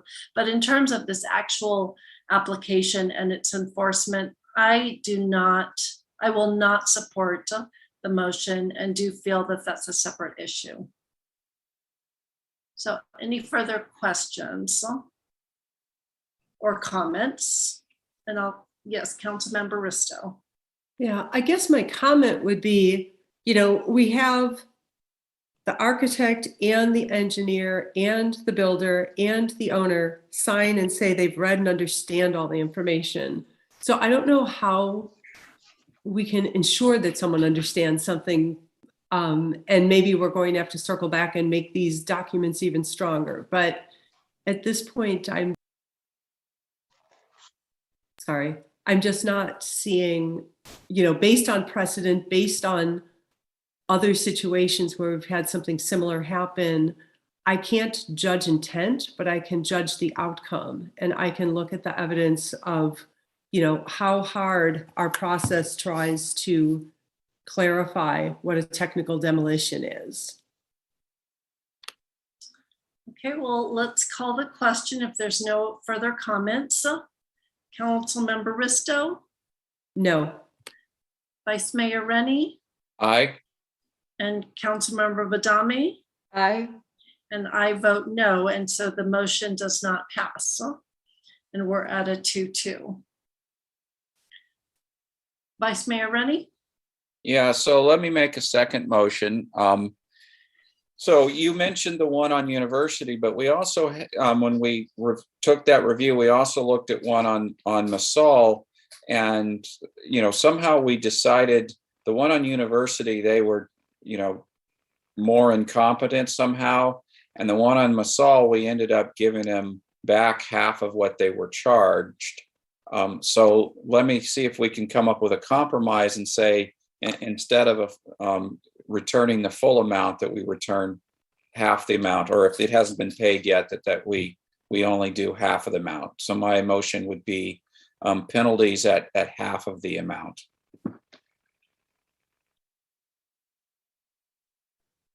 Councilmember Badami? Did the town manager want to interject? Yes. I just wanted to ask, is the motion to uphold the appeal or to deny the appeal? Well, how do you do that if you want to change the amount? So to me, that means you have to deny the appeal but then change the amount of the penalties. So I believe that's the correct way to do it. Okay, so That's correct. Would you like, so that's your motion, to deny the appeal, but change the penalty amount to be half. okay? And Councilmember Badami? Second. Okay. And then Councilmember Risto? I have a question, just for math. If you say half the penalty, essentially the penalty is doubling the fees. So by half the penalty, are you saying it's? Well, it looks like the full penalty is 29,000 and change. There was 7,000 for one, and then a double of the architecture and site fee, right? So the the total penalty is 29 something. So I'm saying half of that 29 something. Okay, so through the chair, so to formalize that, it would essentially be instead of a 100% penalty on each of the fines, it's a 50% penalty on each of the fees? Okay, thank you. Okay. And Councilmember Badami? Aye. Oh, I'm sorry. So I thought you had a comment. So are hands No. up for comment or this, are you guys Oh, ready? to sorry, I vote? had it left over. I seconded the motion and it was still hanging up there. Okay, so Councilmember Risto, before I call the question, do you have any further question? No, I don't. Comments? Okay, so put your head down too.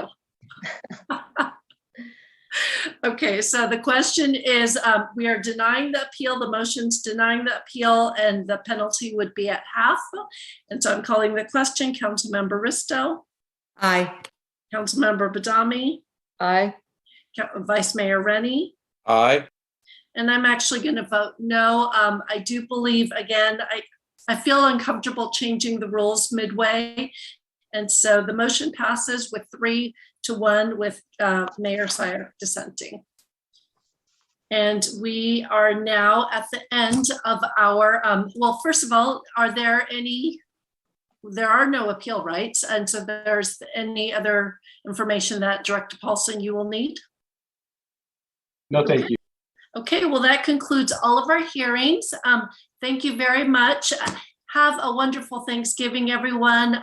Celebrate and be peaceful and have gratitude. And as we all talked about today, have great gratitude for the community standing together. So have a good night. And spread love.